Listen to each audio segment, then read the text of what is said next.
Hey everyone, this is Maureen Grudzinski, also known as Lil Witchy, and you are here for another episode of Dimensions of the Supernatural. Tonight, we have something a little bit different. We needed to wind down from last week's really intense episode.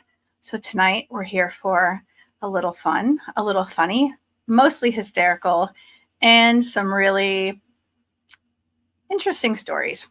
Tonight, I'm being joined by my husband, or the hubs, Todd Grudzinski. Hi. So we are going to talk about how we investigate together, how he can sometimes be cursed or hexed when I'm angry at him. Sometimes he finds some spells in the freezer. Hi, Marco. Hi, Andy. Hi, everyone. Hi, Bobby. Thanks for being here. So we're going to just talk about Marco. It's my husband, Todd. We're going to talk about how we investigate together, how he has used his job as a police officer to investigate. He said, hi, husband. Hi, Marco. And how we work together or separately and what our daily lives are like. And I'm going to interview him. We're going to talk to each other, answer your questions if you have any. So please ask along the way. And it's going to be a little bit interesting. I thought it would be fun and funny to do an interview like this because I don't think anyone's ever done anything like this. And my show is all about doing different things that no one's ever done before. So, and we'll talk about next week's show, which is definitely going to be something very different. So now that you're here. Well, I'm not as famous as Lil Witchy here. I don't have the I'm definitely not famous. Witchy pedigree that she has. But she mentions the hubs so much, so I kind of wanted to be on the show so you didn't think I was an inflatable doll when we went to bed. But so we decided that we wanted to just do a little bit of a light show, and I'm here to help out any way I can, answer any questions I can. As she said, I come from a law enforcement background. I've been a police officer for 30 years. Pretty much any part of police work I've done in my 30-year career. So I tend to do an investigation the way it's done, the way law enforcement does it.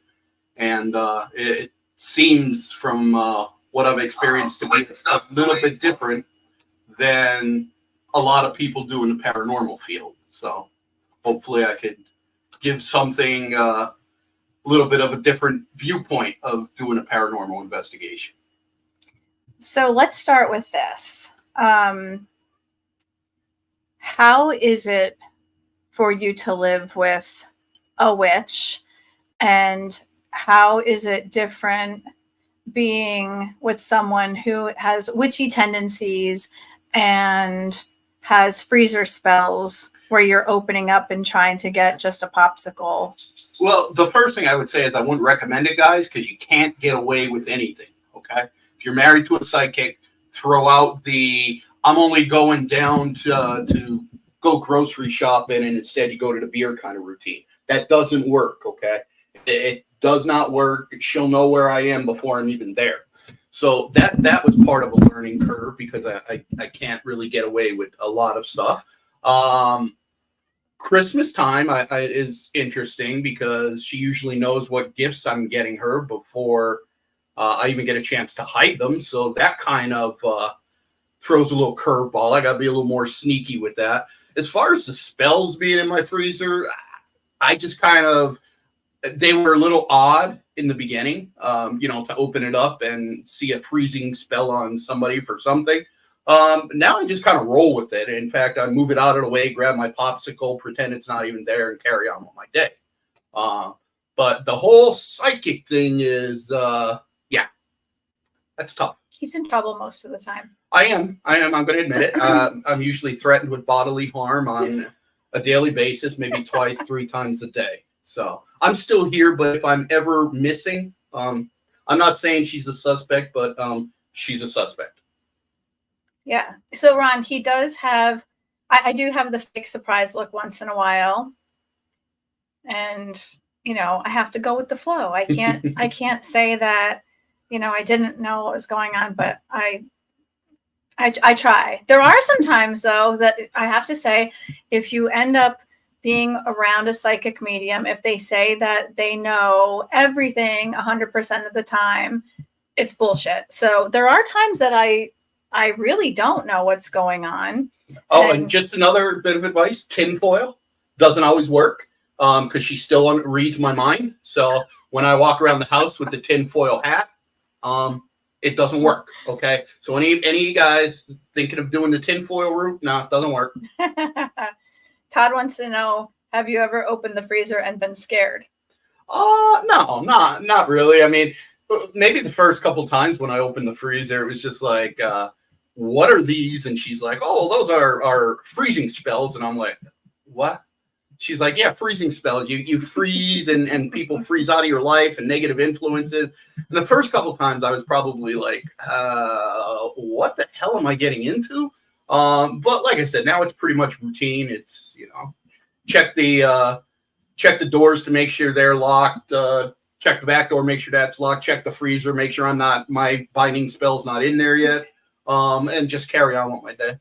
Yeah. So we do have just a normal marriage. It's not like I'm constantly hexing him or putting him under a binding spell or, you know, forcing him to love me. I think for the most part, he does love me. I love my wife very dearly.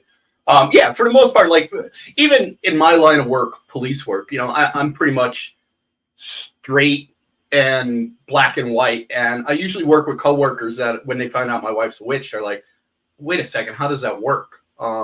You're law and order and she's out there in, you know, talking to ghosts and stuff like that. And I don't know how it works, but it works. It works well. I mean, we're basically like any other married couple, except I can't get away from stuff from her. So that's really the big difference.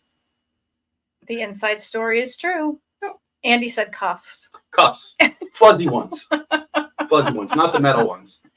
But it's good because we've already said we've known each other since 1997, and we were really good friends since then, and we really knew each other very well. So we always said, as long as there's honesty and communication involved, then we should be good. So sometimes too much communication because she yells at me that I never shut up.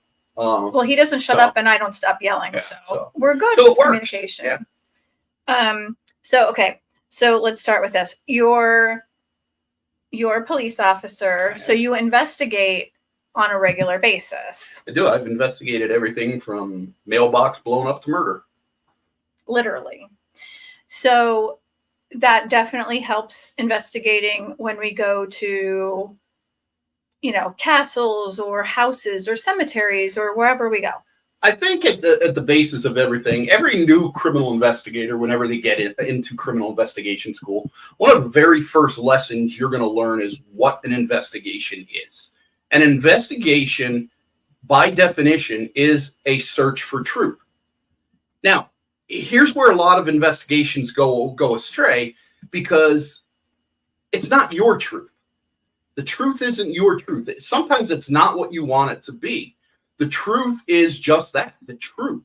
And your goal as an investigator is to keep unwrapping till you get to that truth. In the same way that a paranormal investigation is. I handle a paranormal investigation when I go out with the boss here. I handle it just like a criminal investigation. So the criminal investigation, the first step when you get assigned the investigation, start doing the background information. So I go and I do the background investigation. If it's a person in a criminal case, who this person is, what their background is, who I'm dealing with, what their thought process is, how they relate in society, and I work off of that. So when I do a investigation with her, as far as with a house or something, I do the same thing. I delve into the house's background, who lived there, who did what there, what occurred there, How When did old it is the occur? house? When did it occur? And I do a workup from there. The second thing that comes into play in the way I handle my investigations is when I'm dealing with talking to any of these spirits. A lot of times people see a police interview and interrogation and they only see it on like Law and Order SVU where somebody's pounding on the table. You're going to tell me the truth. You're going to tell me what happened. Yeah, it doesn't work that way. And you got to look at it this way. If I came at you, I don't know anybody. I don't know you at all. But if I walk up to you and I start yelling at you, tell me, talk to me, tell me, what are you going to do? You're going to clam up. Okay. Same thing when I'm doing an interview with, say, a spirit. All right. I don't go in to talk to a spirit to provoke them. I don't go in to talk to a spirit to challenge them. I go in to do what I would do in an interview or an interrogation. I develop a rapport with it, taking our minds and kind of finding some common ground. And then I work off of that.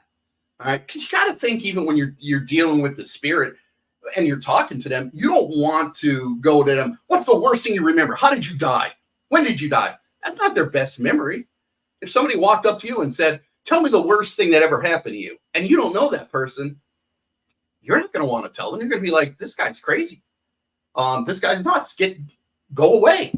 Same thing with the spirit, because you got to remember, at one time, they were humans. Acted the same way. They had the same emotions. Some of them still carry those emotions over into the afterlife.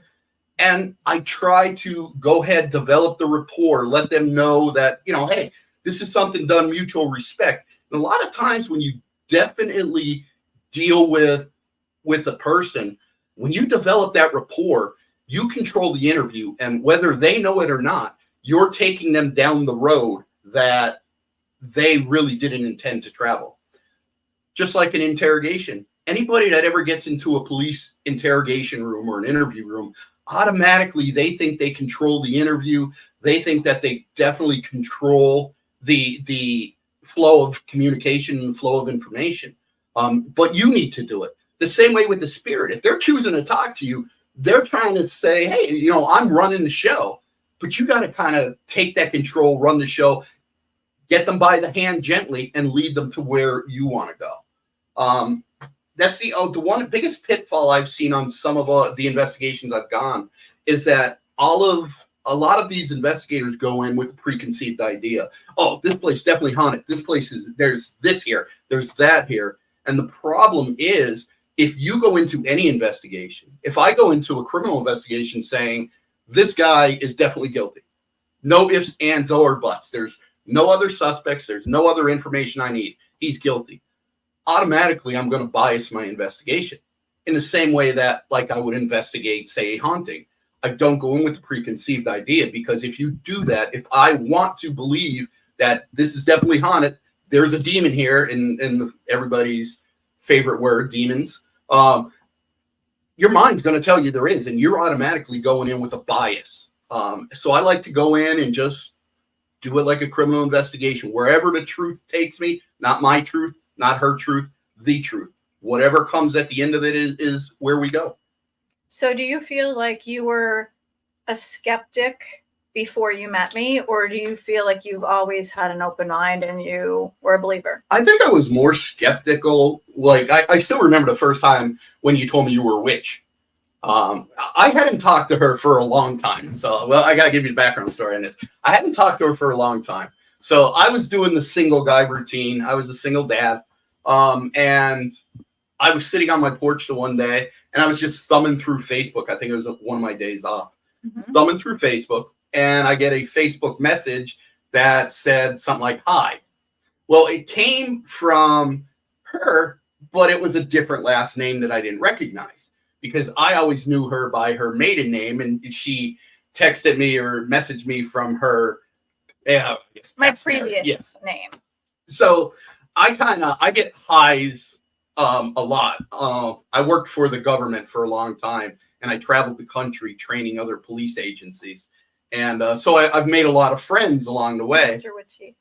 Oh, hi. So I've made a lot of friends along the way. So I just assumed it was one of those. I didn't put two and two together. So I kind of gave her the generic, like, hi, how you doing approach. And then she's like, "Oh, hi, don't you know who this is?" No, And I think it was like long time no yeah, see. long time no see or something like that. I'm like, who the hell is this? I also looked very different at the time. Yeah, I had a purple mohawk. Yeah. And he was kind of reading through my information. And at the time, I was like a mayor for my town, and I was into witchcraft, and I was, doing some things, and I had my own business doing this, and I was a little witchy. And I was scrolling through pages and pages and pages to try to, get business. And I was adding people, and I was on my way to do a party in New York City, and I was going to be late. So I'm trying to shower as I'm scrolling, and that's how I found him. So that's when you got the message. And I'm like the gift that keeps giving. But yeah, so then she found me, and then I realized who she was. At some point in time, she said her maiden name, and I'm like, oh shit, Maureen. And then we started talking, and she was like, I'm a witch. And I'm like, I didn't just say it like at one point in time, you're a yeah, witch. but I don't just come out and say I'm a witch to people. Like, here I am, I'm a witch. I think it was kind of like, I'm a cop. Oh, I'm a witch. And I'm like, yeah, okay. I mean, I could deal with your attitude, but then then I realized she meant a real like witch, like Dorothy Wizard of Oz and kind of thing. I probably made a joke or one or two. But I was like, all right, that's cool. And then we got together, and we've been together since. So yeah, so he asked me out on a date. That was on a Thursday, and then so we started talking August 17th of that year, and our first date was August 22nd, and 6 months later we got married, and we've been together ever since. So that was 2019. 19. Yeah. So he's stuck with me now. Yeah. So when she first said that, I was a little bit thrown off, but I've always been interested in the paranormal field. Like, I'm a big fan of The Exorcist. Always been. Any kind of scary movie I was in. So I was good with it. Sometimes there's some weird parts, like when you're standing in your kitchen, it's dead quiet and something yells, "Hey," at you. That was a little unnerving. And that was the first time he had ever heard a disembodied voice out loud. He had heard EVPs, but he was walking towards me and I was doing dishes, and he came up behind me from here and he said, "Hey, babe." And then we both heard, "Hey," and it was a girl's voice. And we both turned at the same time to look, and he turned and looked at me, and I said, "Did you hear that?" And he said, "Yeah, I heard that. That was crazy." So that was kind of awesome that the two of us heard it at the same time, because now he knew that this is what I go through on a daily basis, being a psychic medium. But a lot of times for me, it's I hear it here, not hear it here. And he was like, "That was crazy. That was the craziest thing that's ever happened." So I was kind of like, yeah, so now you get what's happening, and this has been happening much more, and the veil must be wide open at that point in time, because now if, I don't want to say ordinary, you're not ordinary. I'm pretty ordinary. But ordinary people are starting to hear, disembodied voices loudly enough that it was kind of like, if I didn't turn around and see him, I would have thought that our daughter had come up behind him. It was really clear, and it was crazy. But it was definitely different. So back to the original question. No, I wouldn't have considered myself an actual skeptic, but I would say that I had limited experiences in the paranormal. I had a couple that were even scary, but not as much as I've had with her, because she keeps taking me to all these haunted, crazy places. He loves it very much. I do, actually. So you're saying that you were more of a skeptic before I came along. I'm still an evidence-based believer. I'm not going to just automatically hear something or have an EMF go off and say, "Oh, it's a ghost." Yeah. No, I'm going to eliminate everything else that could possibly cause that before I would jump to that conclusion and say, okay, that's something I can't explain. And I'll never say it's a ghost. I'll never say it's this. I'll never say it's that. It's just something I can't explain. So I would say I'm an evidence-based believer. I think even though I'm a pagan witch and I believe in the supernatural and I have all these abilities, and yeah, as Ron had said, I do remote viewing. I'm a psychic medium. I've had near-death experiences. I can astral project. I've literally flatlined on the table and was in this place. And, you know, I've told this story a million times, but I can, you know, tell people about their past lives. I've seen my own past lives. I can do, you know, a lot of these different things, but I'm still very science-based and I'm very analytical. And I always try to find a different reason for it than, you know, oh, demons or ghosts or whatever. And I think that there's definitely a scientific reason for everything before there is a spirit. Now, not having a child walk in the room that we know who lives in this house and scream, hey, and they're gone, and you can find out where they are, and there's no one else in the house besides what us. about the time with the when I got home from work and the door opened up too? Oh, yeah, you can tell that story. But Todd, did you ever have a case that was paranormal in nature? You know, Todd and Carmela, I always ask him because I'm looking for this crazy story, and I really wish that he could tell me something. I want to scare the shit out of him. I mean, and he says no. Would there ever be a case that was like somebody called us up and said, "Hey, there's the devil's sitting on my couch having a cold beer and a cigar"? No. And as far as haunting, but where it could turn into the paranormal thing is when you start doing interviews with some of the criminal suspects themselves, and you get down to why they did what they did, and some of them will tell you, well, I had voices telling me to do it. I hear voices saying to do things. Might that be? I'm not a psychiatrist, but is it within the realm of possibilities? You also get into the supernatural, like when you start getting to more of that philosophical thought of evil, primary evil versus secondary evil. What causes people to do what they are doing? And you'll hear different reasons people say for doing different things, which kind of falls within that line.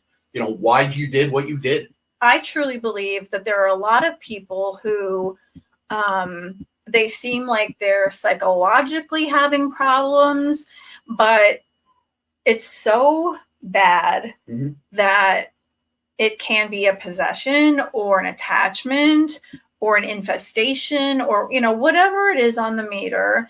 Like, and because you worked in that direction, there was a case of a man who was in jail in Monroe County, Pennsylvania, and he was put in jail, and it was literally raining the opposite direction in his cell. And he was, was he reading the Bible, or there was something with the Bible? He was reading it. He was reading it. He was reading the Bible in Latin.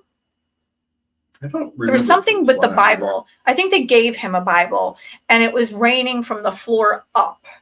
And he started screaming to the guards, and it turned out that it was a possession. I think anything that has to do with like evil workings, there is something to do with a possible possession or infestation or, whatever the case may be. And I think sometimes people always look for a rational reason for why people do what they do and do some of the things they do. And sometimes you don't get a rational reason, which makes you think, hey, maybe there is something that causes someone to act in that manner. Human beings are capable of incredible evil. I've seen it. I've been with humans that in my opinion, were evil people. Is there some other primary evil that causes them to do what they do?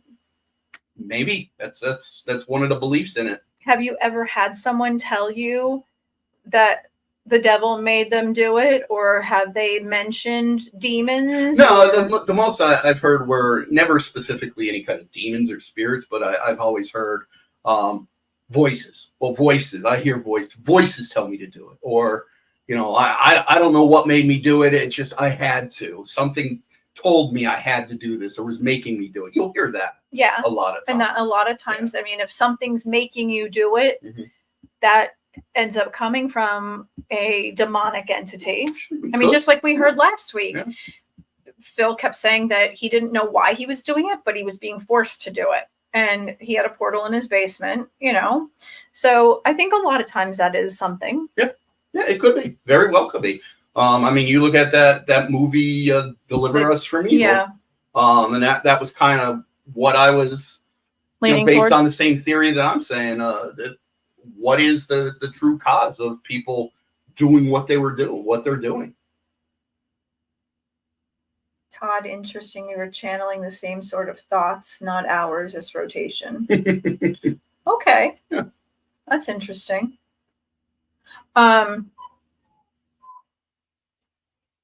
Wasn't there someone that wound up going to jail over something major like that? There was like a murder or something that I investigated. No, none of my murders were like based on that I can remember. As far as something telling them to do that, I had that a couple times in some rape scenarios where when you'd ask them finally, why did you do what you did, or why did you make those choices? And that flat out answer, you're like, I don't know, but something, I just wanted to. Something told me I had to. It's such a tough job. You've heard that. It's a very difficult job to deal with. Did I miss any questions? Oh, so I got to tell the story about that. Okay. So I come home the one day, and I was working a night shift. I just got home in the morning. Like, I'm a creature of habit. So when I work nights, I usually come home. I have to get my snack. I have to get my drink. I have to sit on the couch. I have to watch like my half hour of TV. Well, this time I come home and I'm like exhausted, but I still follow through the same routine. I'm going to go ahead. I'm going to get my snack. And I sat down on the couch. And it was cold. It was very cold at this time. It was probably February, and it was freezing here. Absolutely freezing. So another way that I'm a creature of habit is I do the same things with the doors. Like, I am fanatical at making sure the doors are locked, the windows are locked, the alarms are set, all of that. So I go around the house. I made sure I locked the front door. I even locked the little motel lock that we have as like the backup when all else fails. Like. So the motel lock he's talking about is kind of like a loop like this. And then it slides over a ball, and then the ball continues, so it locks like this. So that way, no one can get past that. I mean, it'll open, but it'll only open to a certain place. So that's what he's referring to. And he put this on himself. Like, I'm somebody who will not lock my doors because I grew up in my town, and we've left our keys in the car. I know, but we've never had a violent act happen here. And it's a very small town. Everybody kind of knows each other. We've slept with the doors unlocked, You slept with the door? I didn't sleep with the door. You sure made them. Jesus. So this is like, he put a lock kind of like that on the back door, which is a totally different story because he shattered the glass in the sliding door. I'm not going to confirm or deny that. He shattered the door. I have been accused of that. However, she does not have the sufficient evidence to charge me in that. I heard the glass break. I saw him do it. It's confirmed. I don't live on a farm, Amy.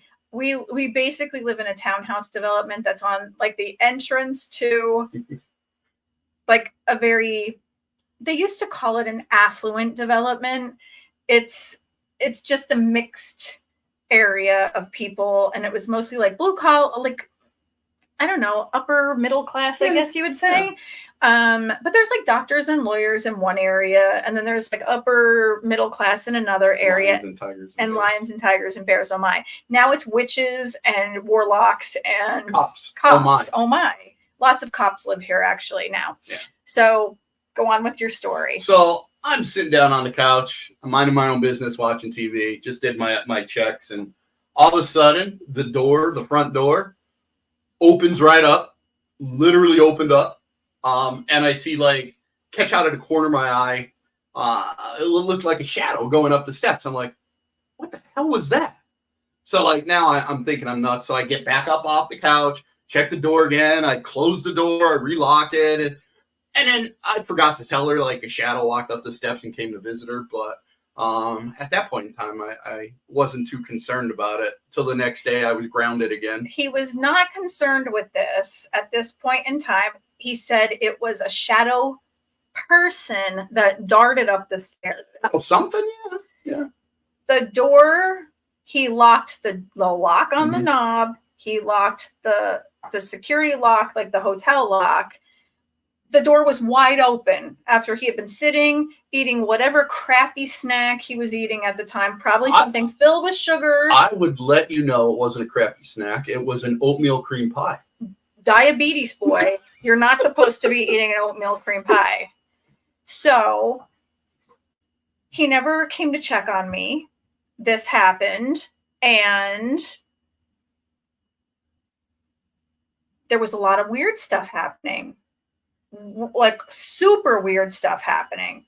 And he didn't realize that I had stuff going on because I wasn't going to tell him. First of all, he'd probably laugh at me, or he'd be like, oh, how many place settings do we put out for dinner tonight? You know, like the weird stuff that we talk about. So he tells me that.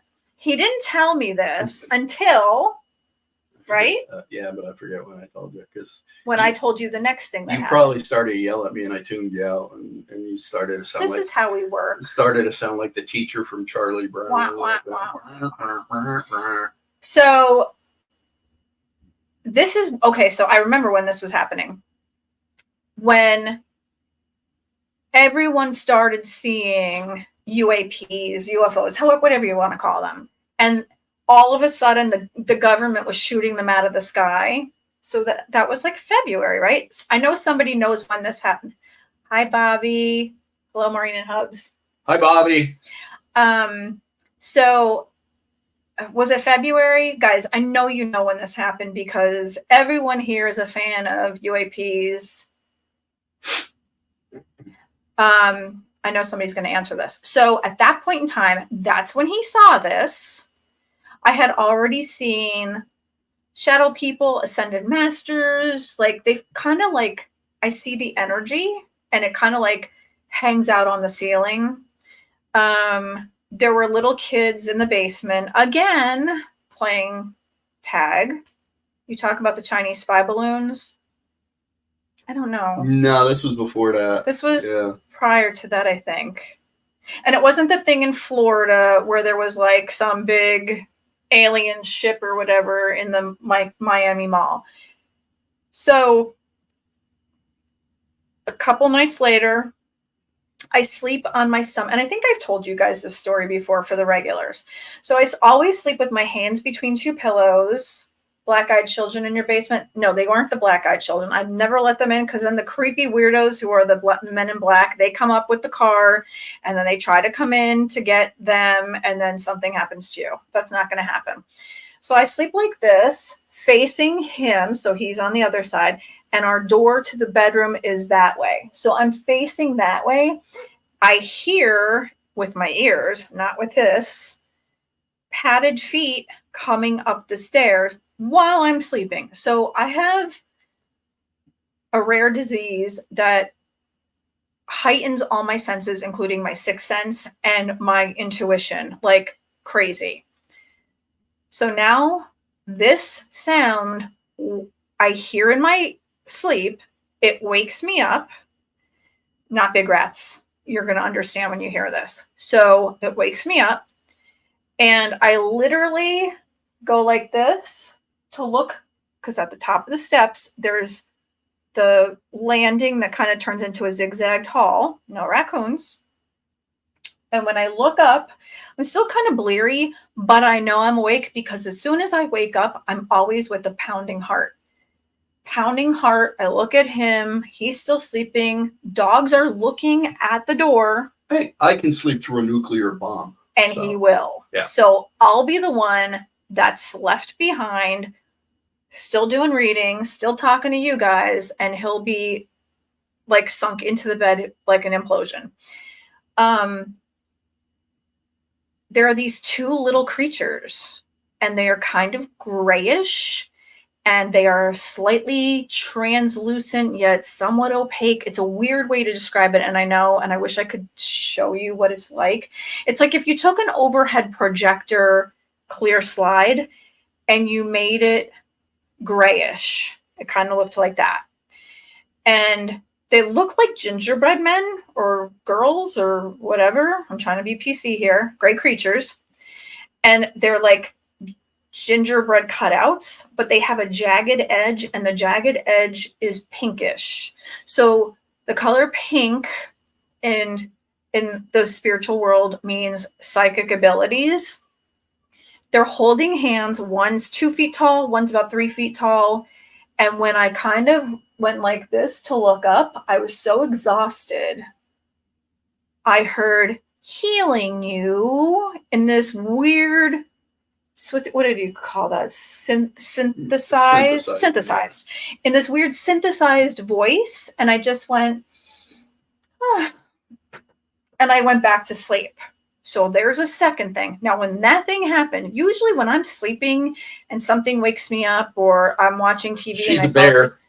I'm usually a bear, yes, but I don't remember anything. And you've told me this. I remember every single little clippet. That's very strange, pinkish outline, grayish, gingerbread shaped. That is out there. It is. And most people would say that. But I'm telling you, I told him this, and he goes, yeah. And I go, what do you mean? Yeah. And he goes, well, the other morning when I came home from work, and he tells me the story, and I go, are you freaking kidding me? Like, you didn't even tell me this? And he goes, I forgot. He forgot. He forgot to tell me that there was a shadow person darting up the stairs after it opened the door and they used the locks. I was going to charge it rent. Listen, you were too busy eating your shit food. Oatmeal cream. You're not supposed to be eating it, mister. So there are two things that happen like within a matter of 2 to 3 days. And then something else happened after that. Oh, the camera.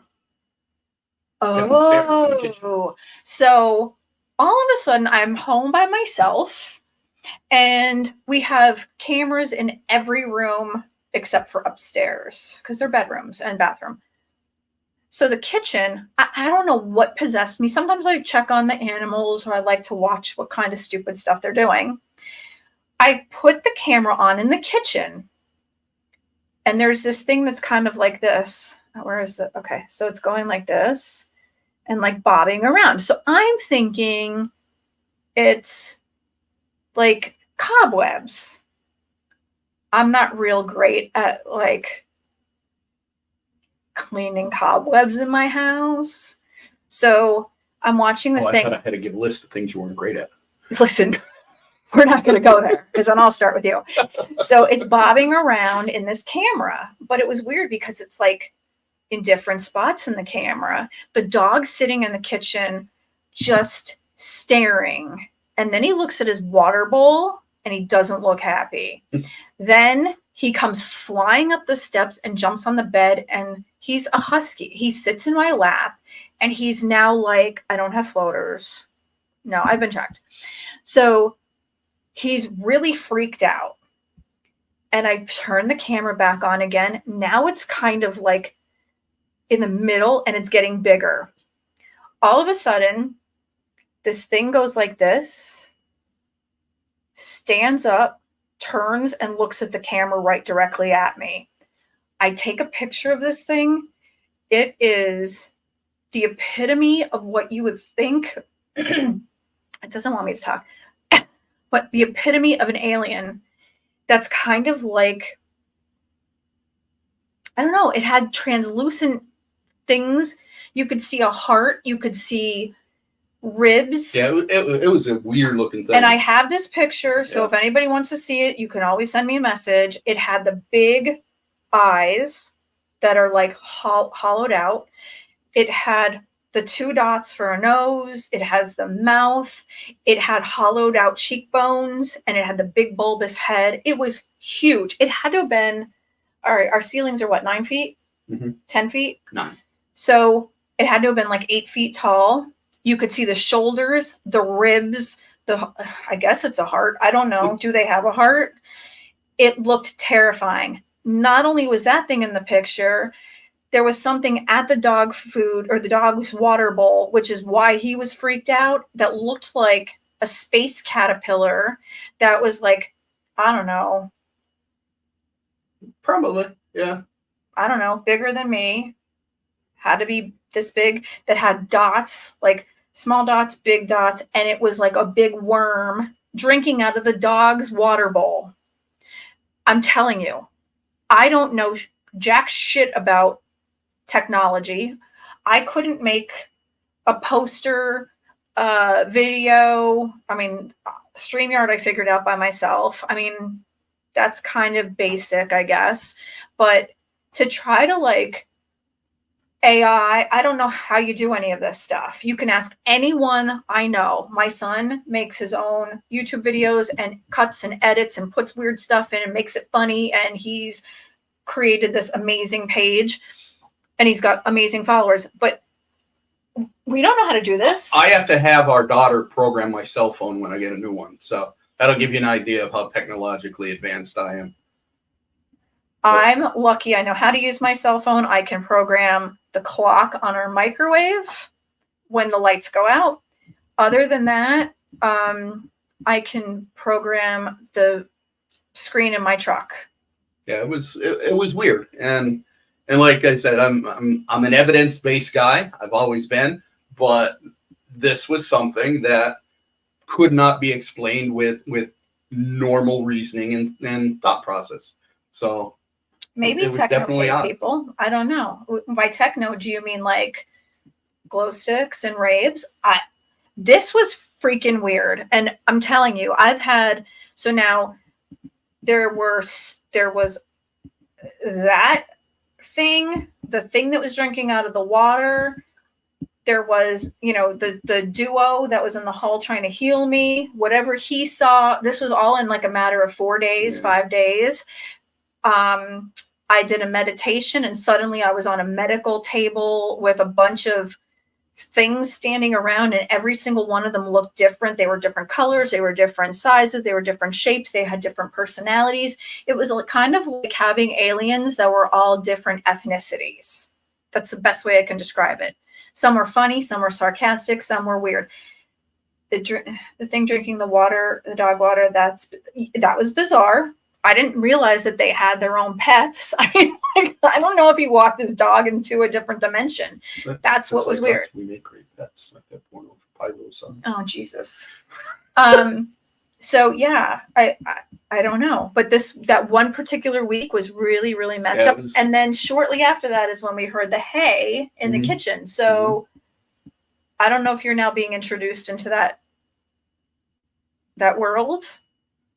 But everything in this house, every room in this house has something crazy happen in it. This used to be my son's room, and where I'm sitting right now used to be his bed, and he had this sick setup where he had like a 70-inch screen TV, and then there was another TV over here, and he would like whip it out from the wall, and he'd play video games with his Xbox Live. And there's a closet across from me. Stuff used to be thrown out of the closet at him all the time. I don't know what happened, but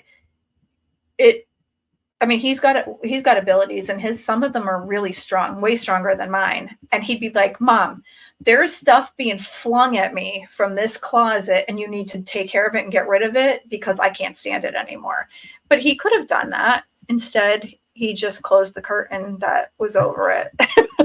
Maybe this was an ET group doing paranormal investigations on humans. Yes, we always talk about that we're like the others. We would be an entertaining show. Oh, this house definitely. Yeah, this house is definitely between the animals and the kid and me. Yeah, it's definitely. He's way more entertaining than I can ever be. He's on stage all the time, and we like ignore him most of the time. So you guys are getting like. Not when I dressed as the cow. No. For that one investigation. That definitely was something. You haven't seen anything until you've seen a 6'4" dude dressed as a cow doing a paranormal investigation. Well, just a cow head, or no, it was a horse head. A horse head. Yeah, horse head. Yeah. Yeah, it was pretty funny. I think Amy had a question up there. Was it about? Keep going. No, I think she asked if I had floaters, and I don't. No, it was even before that. It was? Yeah, it was definitely up there.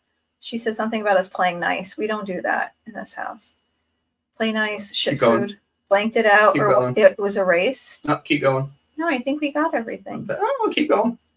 I know I saw something. Keep going. Keep going. Keep going. Keep going. I don't see anything. It's hard to scroll on this because it gets stuck. Dark shadow on its way up to see you. I only have one rule about the paranormal people here. It's just if they stay too long, they do have to pay rent. There it is. Where? This one? Do you suppose that the things one investigates can influence them like something told me to do it? Can influence me? Or do you suppose that the things one investigates can influence them? Yeah. I think so. Yeah, I do. Absolutely 100%. Yeah, there's the question. Yeah, 100%. I think the things can influence both the investigator, and I think they can influence the person being investigated. It all depends. You know, there's been investigations I've done that still stay with me. There's things I've seen that stay with me. And in some cases, like most seasoned investigators will tell you that you tend to lose a little bit of your humanity with each one. Which is why, like, a lot of times people talk about police, like their sense of humor is so messed up. You ever hear the way they joke about things? And it's not really a sense of humor. It's more or less of a coping mechanism because you see so much. But could they influence the human factor? Oh, absolutely. Absolutely, they can influence the human factor. Wait, are you saying that your sense of humor, like as police, yeah. I'm saying an investigation affects us, but absolutely, I do believe that if something is capable of influencing the environment, it is 100% capable of influencing the humans. And I don't think by influence it forces anybody to do things. I think it's more or less of a kind of lead them with the free will kind of thing. Maybe you should do this. Look what'll happen. Look, and it guides. It doesn't so much force, but I think it guides people in that direction. I agree, 100%. Right. I think one of the coolest movies I ever saw was The Devil's Advocate with Al Pacino. And I think that guy plays an awesome devil.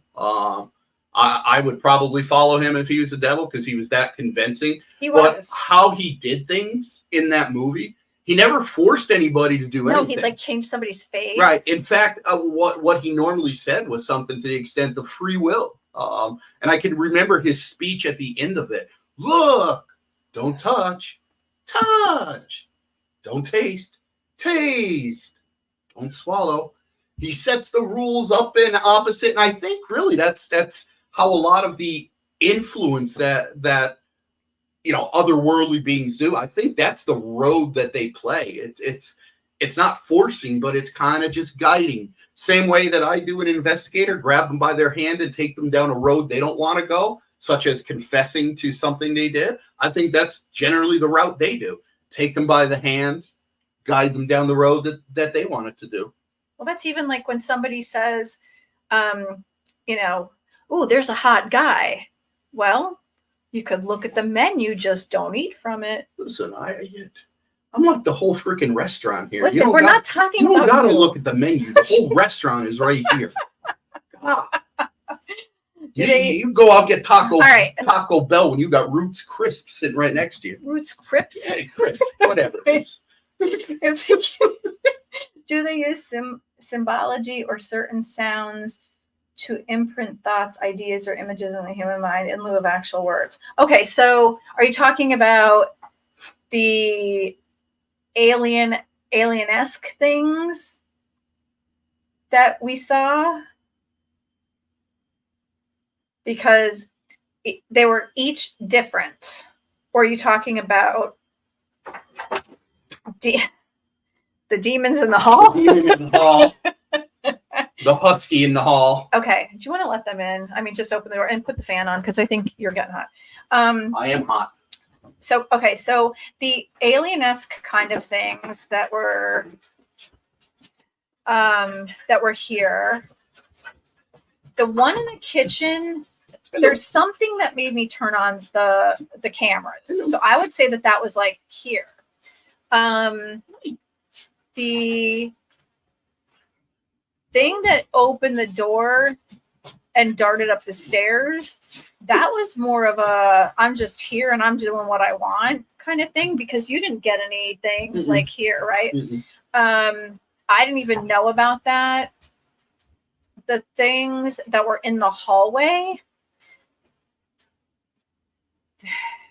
they talked to me and I heard them with my ears. But if they were healing me, that was more going to be like an imprint of what their healing was. So that was totally different. Then the girl with the voice, she was speaking out loud. But I've had things when we've investigated where, when we were investigating with Jess and Cheryl and Brett, they told us that there was a room in this place that it was said that a demon was being summoned by this group, a coven of, I think, witches, right? That were like into black magic or like dark magic. And they did some kind of, they're everywhere. They did some kind of spell. So I said, which room is it? As we're walking down the hall. And as I'm walking down the hall, I literally stopped at the door. And I said, this is the room. And I turned and I looked. And there wasn't anything there to let us know. But as we all walked in, like, I just felt it. So there might have been something like of a knowing where they put that, like almost like a scent for a dog. No pun intended. We walked in, and as they're all like investigating with Pana boxes and dowsing rods and whatever, I literally like my head went right to the floor, and all of a sudden I started seeing some kind of symbology, because I saw this sigil kind of rising out of the floor. And I said, there's something that was drawn on the floor, kind of like a sigil or some kind of thing. And it wasn't done with a marker or a crayon or something like normal. It was definitely something different. And it wasn't even paint. It was blood and ashes from something that they sacrificed. And we did find that out later. But No one else could see that. I saw it coming up out of the ground. And then we tried to open the door where this... That was at Penhurst. Yes, where this demon was. And the demon, apparently, they did kind of like another sigil on the door to kind of keep it trapped. And then they would do another sigil to unlock it to let it out. So only they are able to do this, because every sigil that's created, even if you try to copy somebody's sigil, it's the way you draw it the first time and how you created it. You have to do it the exact same way. So you can't like recopy it and make it your own. If you do it backwards, it's not going to work. It has to be the same way each time. So that, I think that the symbology for that would be something interesting. And I mean, like, I think everybody does something in a different way. It could be symbology, it could be words, it could be thoughts, it could be like perception and intention. It could be oh my God, it's like a freaking zoo in here. So I think it could be anything. Todd looks like he's on the skit Jimmy Fallon does, where the one that gets the answer wrong gets the puppy. Well, he's always wrong, obviously, because there's 3 there. There's also a cat over there. 2. Residual magic. Yeah, that would have been residual magic on the floor. Unless it was like my psychic senses seeing it and it wasn't actually residual. It was more just like a psychic thing coming. During the skit, questions are asked, and whoever gets them wrong gets a puppy in the lap. Which one? With the husky pops up once in a while like a deranged gopher. This is Cabo, that's the husky. And this one's Coconut. Coconut secretly wants to rule the world. And chase cats. Yeah. It would be interesting to see you two do an investigation and perhaps do a good cop, bad cop thing on an entity. Yeah. We actually talked about doing that. We were thinking of doing kind of like a documentary type thing. So we might actually do that. That would be interesting to do. Pinky and the brain. Yeah. Pinky and the brain. Yeah. This one's a blockhead. This one likes to sleep all day long, all the time, and is daddy's best friend and maybe lover.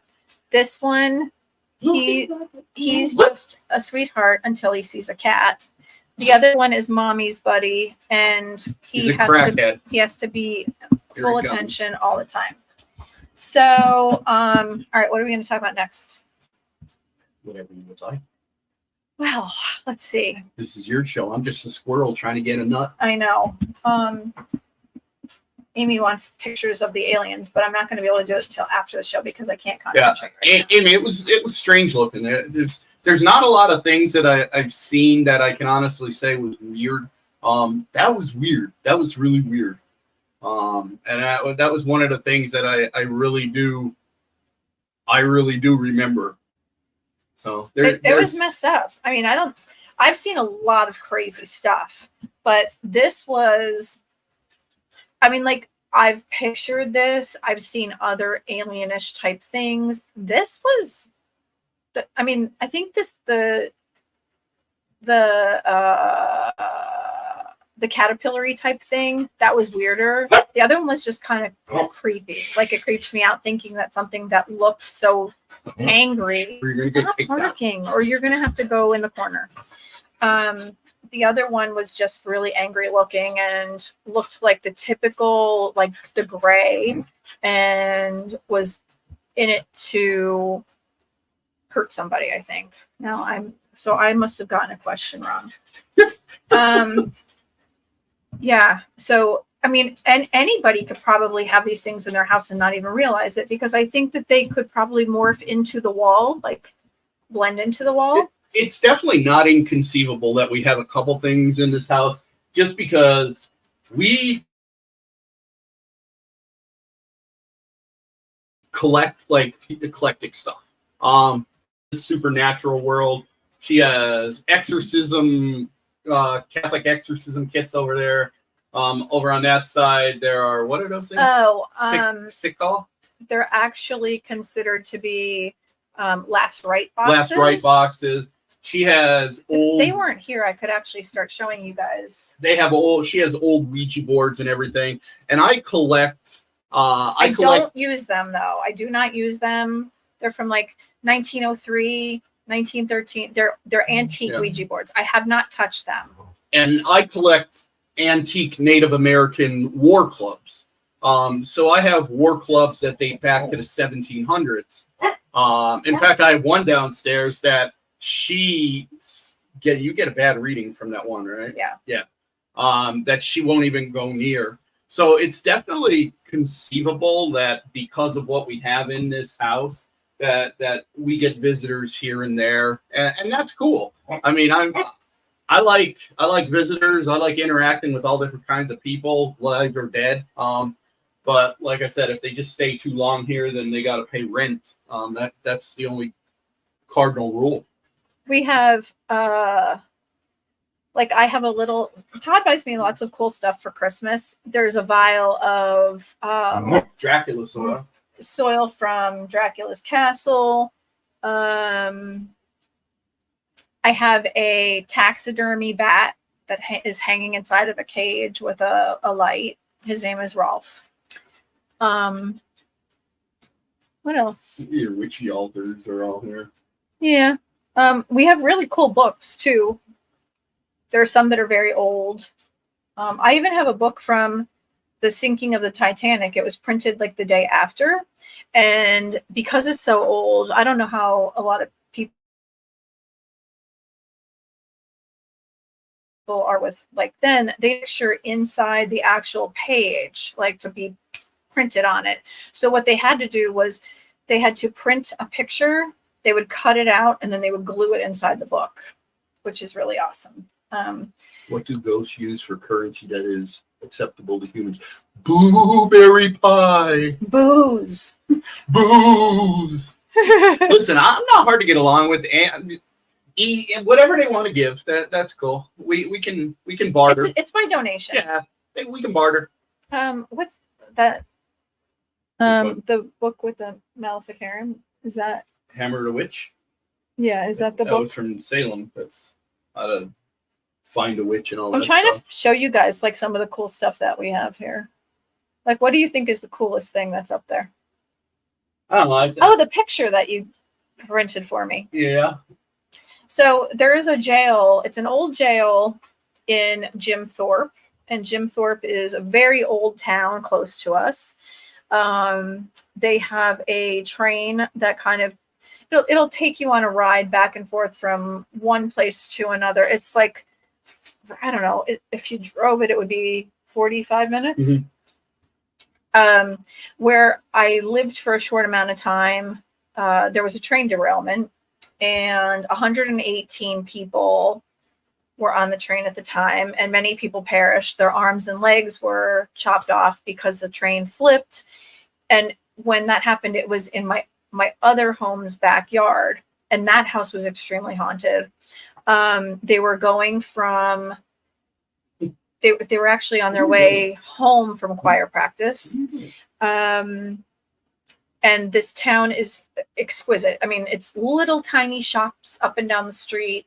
They do have a couple little, Jim Thorpe? Like witchy places. Mm-hmm.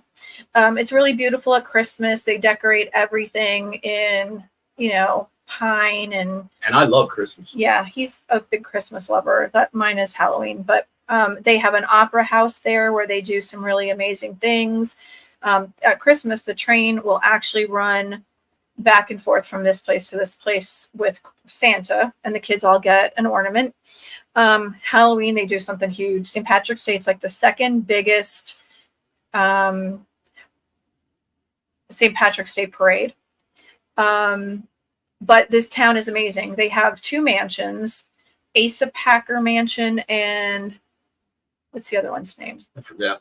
So they do murder mysteries, and it's extremely, extremely haunted. Almost everything there is. They do have, it's like a coal mining place. So the jail there housed, they used to be called the Molly Maguires, and the Molly Maguires supposedly and allegedly murdered the the mine owner of Eckley Minor Village, which is actually still there. My family lived there. They moved directly from Ireland and lived in Eckley Minor Village, and their home is one of the only homes still there. There are very few. The mine owner owned you, your family, your home, your money, That's everything. how I feel sometimes. Yeah, he's punished and thrown in the basement, and I feed him scraps. That's what he tells people when we go places. So when you went to the store, everything was put into a ledger, and if the items went up in price, it was too bad, and you might have owed more, and you worked probably 16 to 18 hours a day. Even the children worked. The women worked in homes, or they worked for the mine owner. And the Irish were known as slaves. They actually, worked for the owners of the mine. So the Molly Maguires, they got sick of it, and they decided that they were going to kill the mine owner, allegedly. I'm going to keep saying this because they swore that they did not do this. Supposedly, my family member was one of them. I don't know for sure. There is a book called Angela's Ashes, and my family's mentioned in it. The mine owner is Irish too. I don't believe so. I think they were English. Yeah, I think they were English. Because they even had two separate churches, Protestant and Catholic. Orange and green. Orange and green. And if you go to this place, they even have a mock wedding where they throw the girl over their shoulder and they steal her away. That's how she got me. Yeah, that's what actually happened. So it's a really cool place. And will you hand me that if you could reach that? Which one? The picture. So Todd took a picture of this and put this in, I think he put it in my stocking for Christmas, but we went through the jail. It is super, super duper haunted. And one of the Molly Maguires actually put his hand on the wall and he said, I swear on my own life, I did not do it. And he put his hand on the wall. Now, this is going to be hard to see, I think. But in this picture, you can see, I always hate when I do this, right there. Handprint. There's an actual handprint. This has been there since the 1800s. Now they have painted over that handprint. They have tried to clean it off, and every time they do, it just reappears. So again, they've done everything. You're very loud, son. They've tried to whitewash it. They've tried to wash it down. They've tried to paint over it. They have done everything they possibly can. But this thing still continues to stay there. And you can see that in this picture. It's just, it will not go away. Mm-hmm. And they will let you see this. You cannot go into this particular cell because it's considered to be a historical landmark now. And the jail actually is as well. So very interesting stuff. Awesome place. If you're ever in Pennsylvania, check it out. Yep. Jim Thorpe. And it's a beautiful town. They have great restaurants. There's actually a place called Molly Maguire's at the end of the street, and they have live music and beer. They have drinks. All right. So what is it that you think, why do you think spirits use their hands so much? Because it just brought to mind what we saw at Wildwood. Remember the print on the wall? Yes. Well, tell the story about that. Which was almost similar to this one. We're thinking of doing a paranormal almanac. Our paranormal entities, places more or less active based on calendar astronomical times. Well, today's Lionsgate, which I was going to bring up later in the show. We love a good day trip to Jim Thorpe. Let's go, Todd and Carmela. It's always a good time. Todd, I'll show you more leg if you come. I'll show collarbone. I think it does. I mean, numbers are huge. I think that, and Carmela and Todd can tell you, their team is known as 222 PIR. I always see 721 and 444. Today, as a matter of fact, as I was signing on, it was 721. That's my birthday. And I did not know this. I really thought that I kept seeing it because Everyone that I spent all my time with, and I loved being with old people. I don't know why, but that just seemed comfortable. Because she's old. Probably because I'm old. He's older though. My Nana, her sisters, my Uncle Gene, who was my godfather. It was my Nana's sister's husband. I loved being with them all the time. I just wanted to spend all my time with them. And I did. I was with them every weekend and in the summer, almost every night.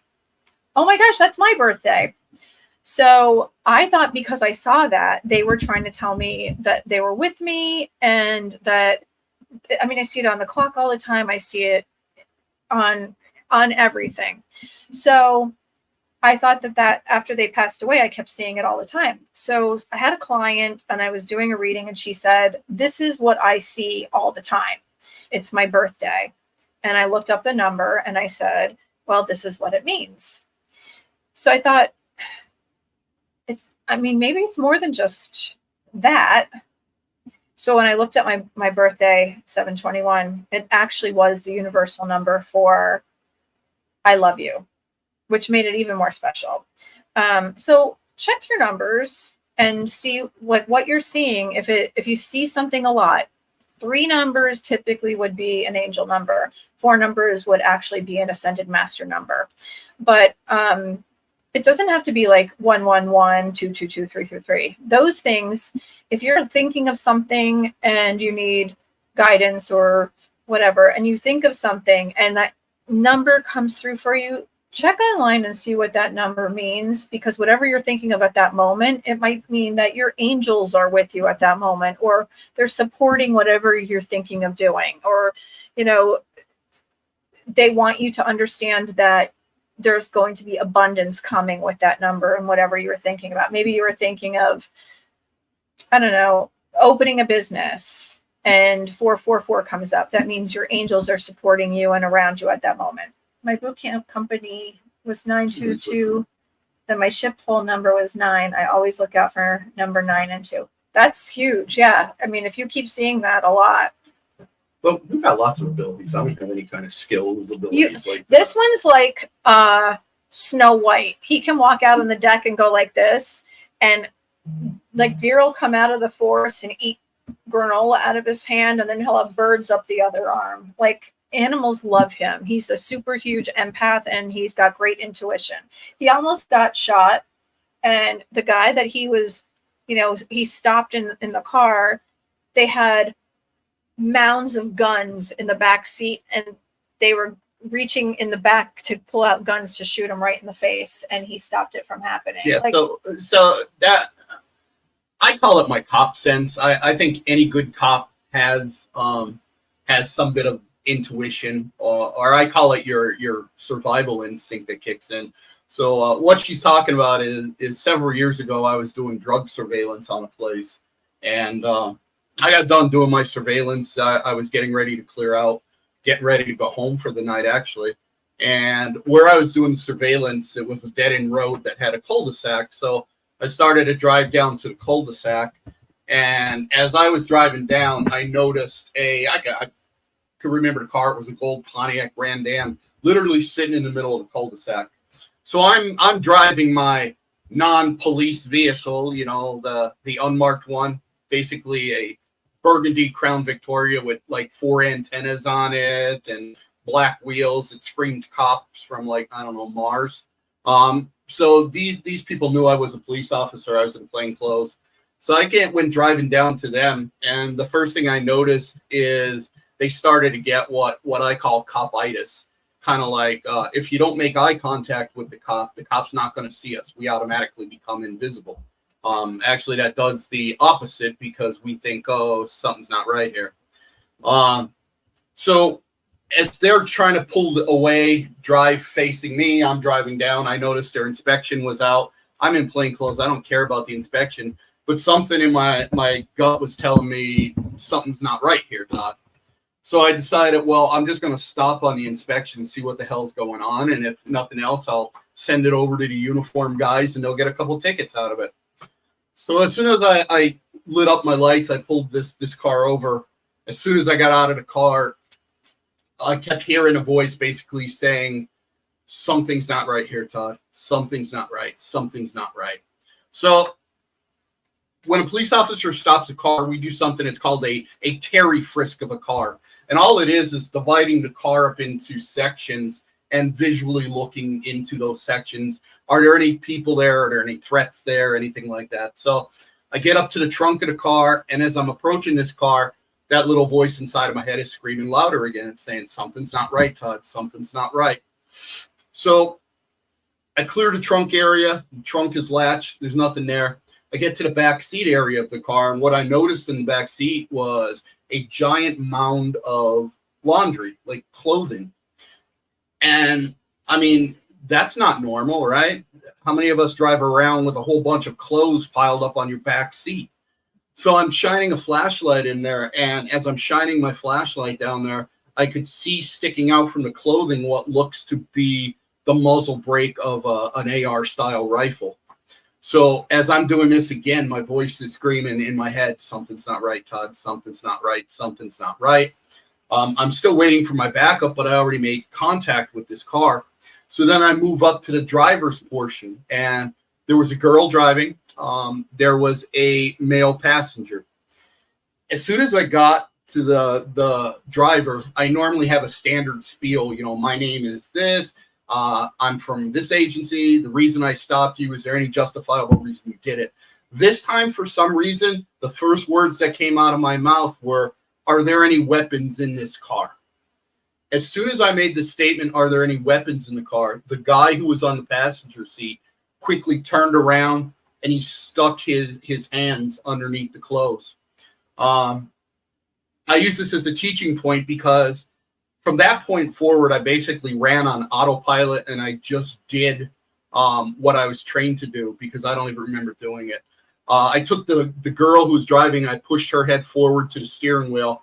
I drew my weapon, and I extended my weapon basically into the car. He picked his head up from facing the back seat, and he was looking that I already had drawn down on him. And the next thing you know, he just pulled his hands out straight, slow, and put them on the dash. So my backup came up. We took them both in custody. To make a long story short, there were 4 guns in this car. He was sitting on a 9mm pistol that was stolen. There was fully loaded magazine in it, but none in the chamber. So that's why he didn't go for that one. There was a second revolver in a backpack behind his seat that he didn't get to. The revolver, zip ties, there was a ski mask, other stuff. He was robbing other drug dealers, and that's what his robbery kit was. But anyway, under the clothes, there wasn't only one rifle. There were 2 rifles. So the one in the front or in the back was an AR style rifle, a 5.56 rifle that had a 30-round magazine in it, none in the chamber. The one in front of that, which is the one he reached for, had a 30-round magazine, one in the chamber. That round would have shredded my armor because I was only wearing soft body armor at the time. So that literally would have went right through. I still keep the bullet. I joke with everybody and say that was the bullet with my name on it. And I still keep it around. It's just kind of just my goofy humor. But if I didn't listen to, like I said, my cop sense, she says it's my special supernatural power. If I didn't listen to that, odds are I might not be here speaking with you today. I'd probably be a name on the law enforcement memorial in Washington. But it was just funny from the second I saw that car. That's all I heard was, something's not right, Todd. Something's not right, Todd. And it progressively got louder as I got closer and closer and closer to the car. So I train a lot of cops still, and I always tell them, if something's telling you that something's not right, and even anything in general, if you get that sense that telling you, don't go down this alleyway, or don't go into this room, or don't go here, there's a reason it's telling you. It's telling you because it's your primitive survival instincts saying, hey, listen, idiot, don't do it.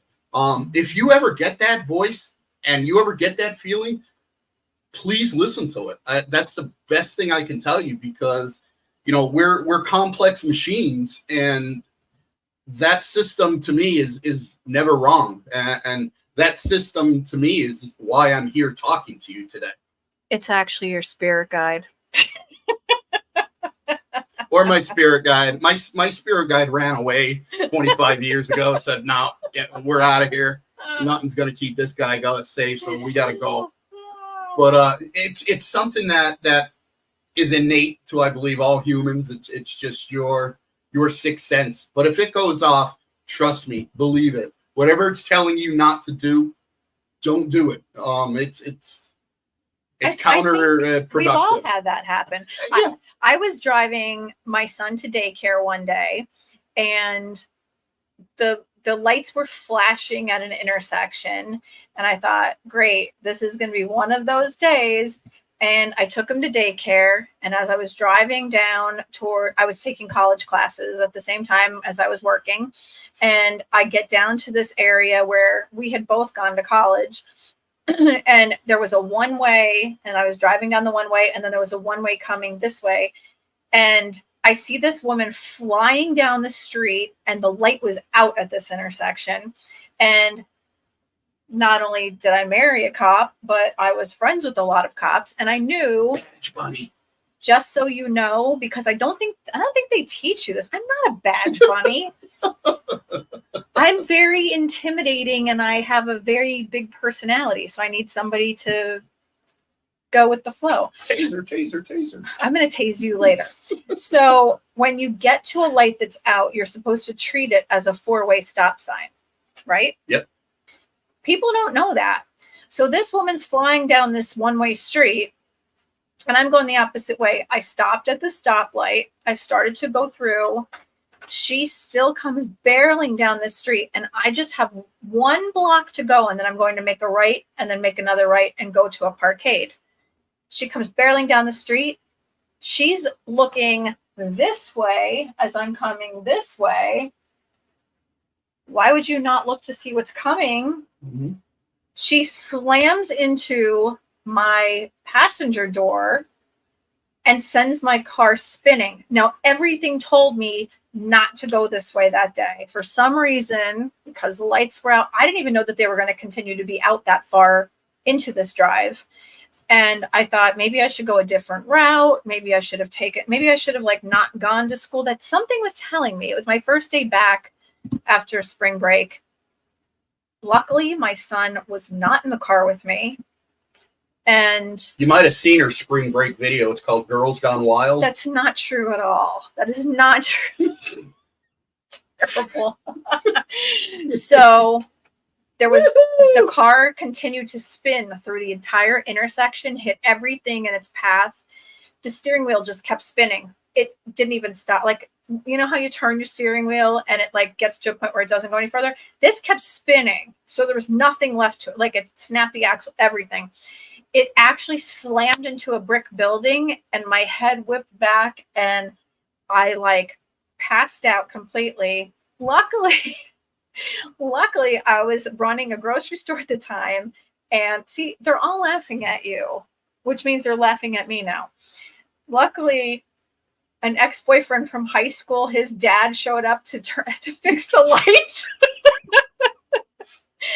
So he had his phone on him. And then when I was running the grocery store, the Weiss chip guy, he showed up because he was delivering to the bar in the corner.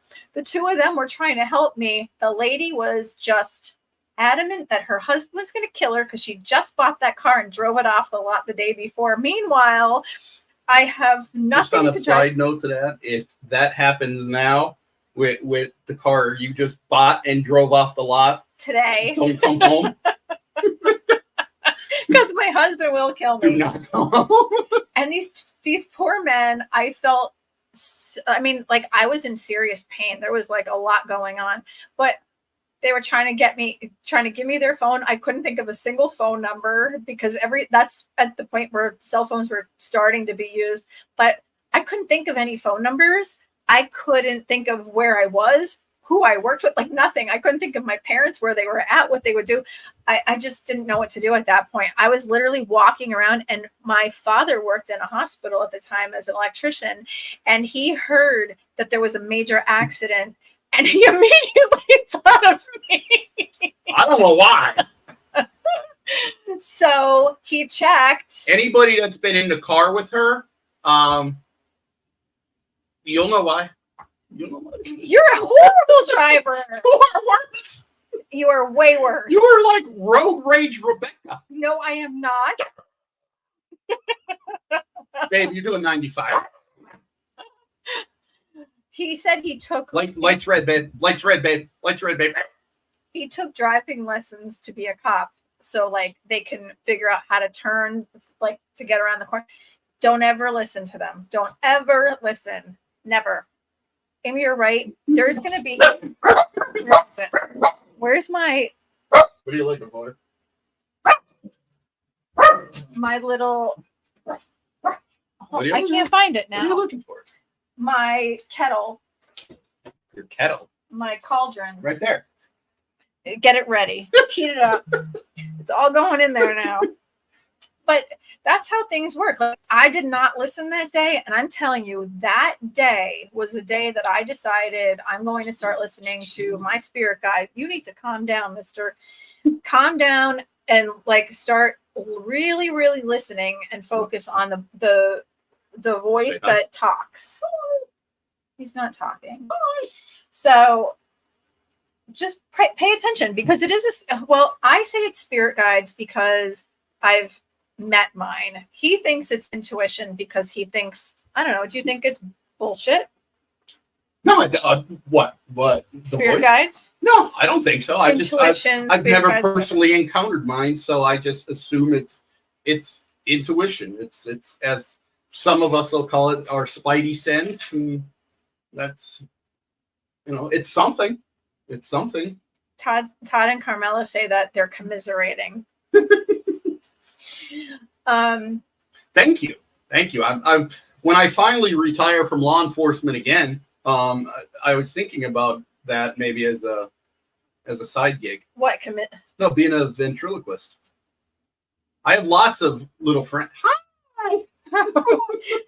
Yeah, he does the sock puppet game with the kids. They love it. He's got Spooky Spider, Sneaky Snake. Yeah. They love it. Me, not so much. Especially when we're in bed and she's watching a movie and all of a sudden Sneaky Snake just pops up and goes, "Hey!" Not funny at all. I personally think I'm hysterical. What else are we going to talk about? When you take off, he takes off on his own. When sometimes he takes off with Todd when I'm with Carmela. Mm-hmm. Me and Todd get good evidence too. They work well together. I think Todd side gig produce a paranormal sock puppet show. That would be cool. That actually would be really great. Or do it with teach the kids. So he takes off on his own sometimes, which is really awesome, especially when we go to like a Mason's lodge or whatever. So because he is a Mason, we have a piece of equipment that Dave Giuliano has created called the Tempest, and it basically works like a novelist. Like a novelist, but it has extra stuff like, barometric pressure, temperature changes.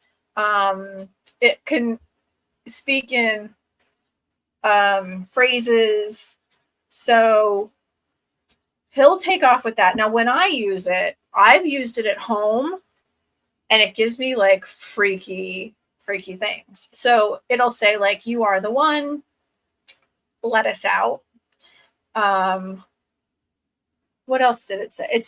It was like really nutty. She doesn't like it very much, and to me, it's not that I don't like it. I just haven't seen it the way you have, and it does talk to me like I'm like the one that's going to let out all the demons from hell out of the pit. And he's taken it, and I think Todd was with him. Todd, you and I, when you had your, I think, the Phasma box, and I think I had the Tempest, It was probably one of the best exchanges that I had ever seen, and interaction. I was talking to the spirit. The spirit was supposed to be Adam. It was at the Shanley Hotel. Oh, at the Shanley. And it was a serial killer, supposedly a serial killer. And we It was had the actually me. Tempest, and we had the Todd's tool going back and forth, and they were completing sentences with each other. A couple words would come out of the one, and then a couple other would come out, and it was, I think it might have been the Phasma box. But you know what? And I don't mean to interrupt this, but this tends to happen when we're with Todd and Carmela. Like, whatever we have, whether it be my Pana box or you have the Tempest, we end up completing each other's sentences by using the two things together, because it seems like our energies kind of work really well together. Even when we were at the Masonic Temple or a lodge or whatever, we were playing trivia, and I would ask the question, say, like, you know, who's the current president? And the Pana box would say, Joseph Biden. And then I would tell them, because they were across the room and they couldn't hear. And then I would say Joseph Biden, and they would say, they would okay. So they would make a comment, and then their dead bell would go ding. And then we would ask another question, and I would ask whatever it was. The Pana box would give a response. And then I would tell them whatever it said. Their Phasma box or whatever they were using would give an answer, and then ding. So we were almost like using it as like a trail of answers, kind of responding back and forth to each other. So yours. So ours is, I have the Tempest going, and the way the Tempest works is you can either do single words or phrases. And which will be multiple words. So this time I switched it to phrases, and Todd had the Phasma box going, and they were literally giving full sentences. It was like, you know, just for example, his might say, my name is, and then mine would go off, Adam such and such. And they were just complimenting each other. And it was probably about 15 minutes of them giving complete sentences together. But the Shanley Hotel was awesome. And Todd brought up something. I had probably one of the coolest experiences ever at the Shanley, and we have this on video. We were up in Adam's room again. When we got there, the woman who owned the hotel, she found out that I was a police officer, and she's like, you know, Adam doesn't really like police. And I'm like, okay, cool. So I kind of took it upon myself as a challenge that I'm going to make contact with Adam. And I'm going to basically do an interview with Adam, which is really what I started to do. So we're talking, and it was Todd and me in Adam's room, and we're talking. And, you know, after telling me to, you know, kiss my ass and go F myself a few times, we kind of did talk, and we got down to a conversation to some extent. But I wanted to kind of use something as a trigger object. So the lady who ran the Shanley, there was a soccer ball in the room, and said, this is Adam's soccer ball. And he doesn't like people fooling around with it and everything like that. So I got into my head, well, wait a second. If you don't like people fooling around with your ball, and you don't like people, you know, police officers, the best thing I could do to trigger this is I had my badge and ID in my wallet in my back pocket. I literally took this wallet with the badge and ID, and I put it on top of his soccer ball. And we kept talking. It was me and Todd in there, and Todd had an infrared camera going. So we're talking for a little bit, and then all of a sudden I felt something hit my leg, my foot, and I go, did that ball hit me? And Todd's like, the word heavy came across. Yeah. Did that ball hit me? And Todd's like, yeah. And then we looked at the video, and it was crazy because the ball actually rolled one direction. It knocked my badge and ID off. And then it kind of did a curve and it turned, and it actually ended up going off of my foot and coming to rest underneath my chair.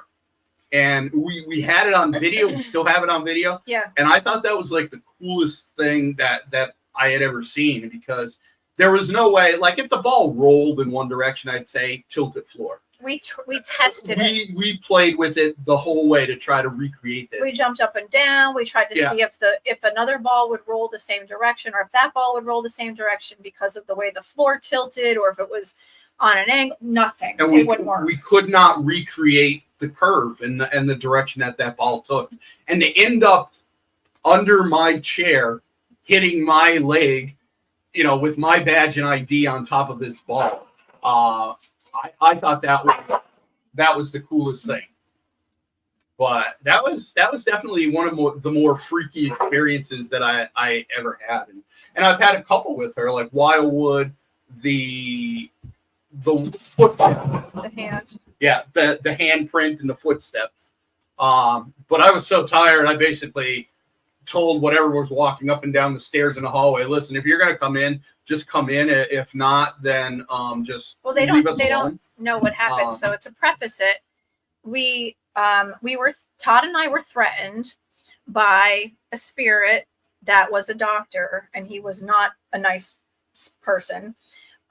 It split us up. It made me go into the basement in the dark, and it made him go all the way to the third floor, right? And it basically said that when it separated us, it was going to kill us. So we're not afraid of anything. We did what it wanted us to do. We separated. He went to the third floor. I went to the basement. We waited about 5-10 minutes. We both said, here we are. Come get us. We're waiting for you. Didn't do anything. So finally we said, all right, we're going to bed. We went to bed on the third floor. We were in a room here. There's a hallway, and then the steps went down, and then there was another bedroom with people sleeping in it. And anytime any of us woke up, we heard footsteps up and down the stairs, turning around in the hall, like almost like throwing a temper tantrum, those kinds of footsteps. Down the stairs, in the hall, in a circle, back down the stairs, like wake up because I want to do something stupid. It was like annoying. It was annoyed with us, and it was annoying. So then it finally annoyed me, and I'm yelling at it. If you're going to come in here and do something already, just come in. If not, we're going to bed. Yeah. I'm tired of dealing with you already. I think it also was trying to wake us so that it could do something stupid or scare us in some way. But I was up for what, 30 some hours. Yeah, we were up for a long, long time. Yeah, it wasn't cool. But that was another cool experience. And then at that place, that's where, so again, he leaves and he goes off on his own, and I'm doing my thing, and I like to go when we go do an investigation, especially when we go into a group one. I like to go to the places where other people don't go. Half the time nobody knows what's there because you're in like little nooks. Yeah. Like we were at the Ritz Theater in New Jersey, and everybody's looking for me. They're like, "Where's Todd? Where's Todd?" Well, Todd's under the stage. Like I'm going where like the stage hands went and everything, because I just like to go to the dark crevices and the areas where like most people don't go, and just to see what's there, and plus it's peaceful, it's quiet, and it's usually just me and the spooky. And it's that's just the way I like to do it. It's just my view that if something's deep, dark, and scary, they're going to be in the deep, dark, and scary places. So I go looking for them. Yeah, absolutely. So he comes to me and says, "I need you to look at this." So he shows me our flare, and it has a hand. Yeah. But it wasn't hot. It was cold. Or was it the opposite? It was hot. It was hot. So it was a red handprint. It wasn't red hot, but it was like it was warmer than any of ours. Yeah. Than any of ours. Yeah. So there's this huge, and he put his hand next to it, and even his hand was smaller, dwarfed by this thing. I got pretty big hands. Yeah. So like here we'll show. Turn your hand. So you can tell that, like, here's my hand. So this thing was like his hand was dwarfed by this thing. So that says a lot. I mean, a guy who's 6'4". I went down to the basement and I found this wall. Again, this is at the Wildwood Sanitarium. I found this wall, but in the middle of the wall there was like this rosary hanging. But it's like you couldn't. I didn't even know that this room existed, because when you go down the stairs, you go into this next room, which was like a large room, and there was a smaller room off of that, and then there was kind of like a smaller room. I don't even know how you got to that area, because I didn't even know it existed. I just found it. Yeah, so he's crawling around in places that he shouldn't be. So there was a rosary hanging on the wall, and there was some writing. I don't even know what the writing was. It was just like, gibberish names and stuff like that. But I thought the placement of that rosary was really weird. So I had her FLIR with us, and the FLIR takes cameras naturally, but I'm just scanning the wall with the FLIR, and all of a sudden, right next to it, was right to the left of the rosary, I pick up to me what looked like a handprint. So I snapped a picture of it. And again, before I go to, it's paranormal, I want to, alleviate everything. So first thing I do is I start going up and asking people, were any of you guys down that room? Maybe they touched the wall and left a handprint. Everybody's like, we don't even know where the hell you're talking about. I'm like, the room with the rosary. So then I go back down and I start looking behind the wall. Like maybe there's a source of heat behind it. Maybe there's something. Maybe there's wiring. Maybe there's nothing. And I'm like, that's weird. So the next morning, again, the only thing I'm thinking now is maybe somebody touched it and the heat will dissipate. I'll go down tomorrow. I'll run the FLIR on it again, because there's no lights in this room. It's just completely pitch black. I'll run the FLIR on it again, and maybe the handprint should be gone. I think there was a light in that small room in the back. I think so. And then like maybe when you walk into your basement, you pull the cord and there's just a light bulb, kind of like that. But other than that, there was nothing. Yeah. So and it was cold down there. The next day I bring her down. I show everybody the picture the night before. And doesn't tell anybody else what's going on. I said, what does this look like? And they're like, oh, that's a handprint. I showed it to somebody else. That's a handprint. That's it. I wouldn't tell them where I found this handprint. Wouldn't say anything about it. Next day I go down. I brought her so that she knows I have a witness. I'm not touching the wall. Nobody's touching the wall. It's her and I down in this room, running the FLIR on it, the same exact spot. Now we're like 12 hours later, the same exact spot, 12 hours later, the same exact handprint at basically the same exact temperature. Slightly off to a different, like it's kind of off-centered a little bit, but it's in the same area, same hand, because you could tell how large it is. And I'm like, holy shit, this is crazy.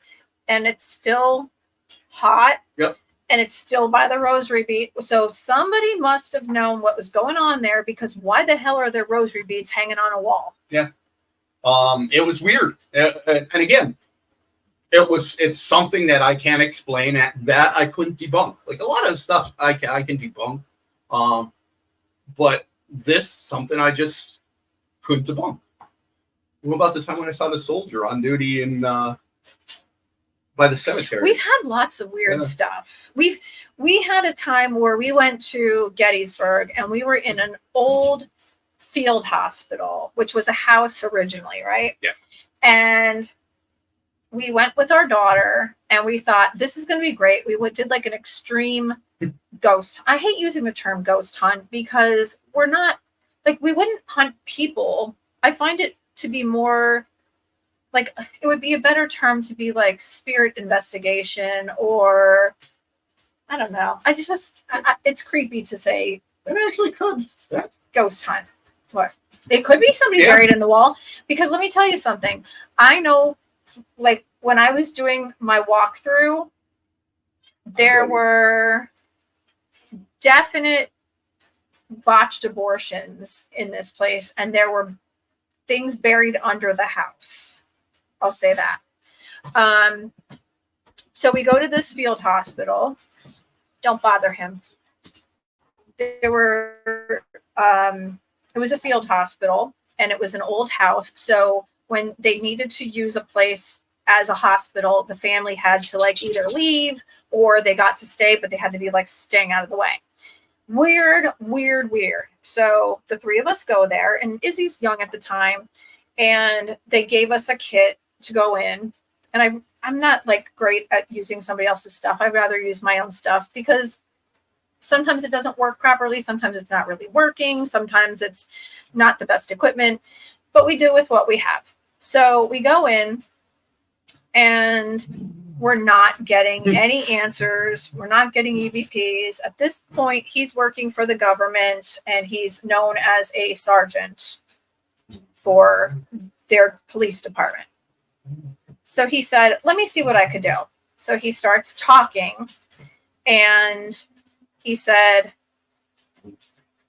I want to know your rank. My name is Sergeant Grudzinski.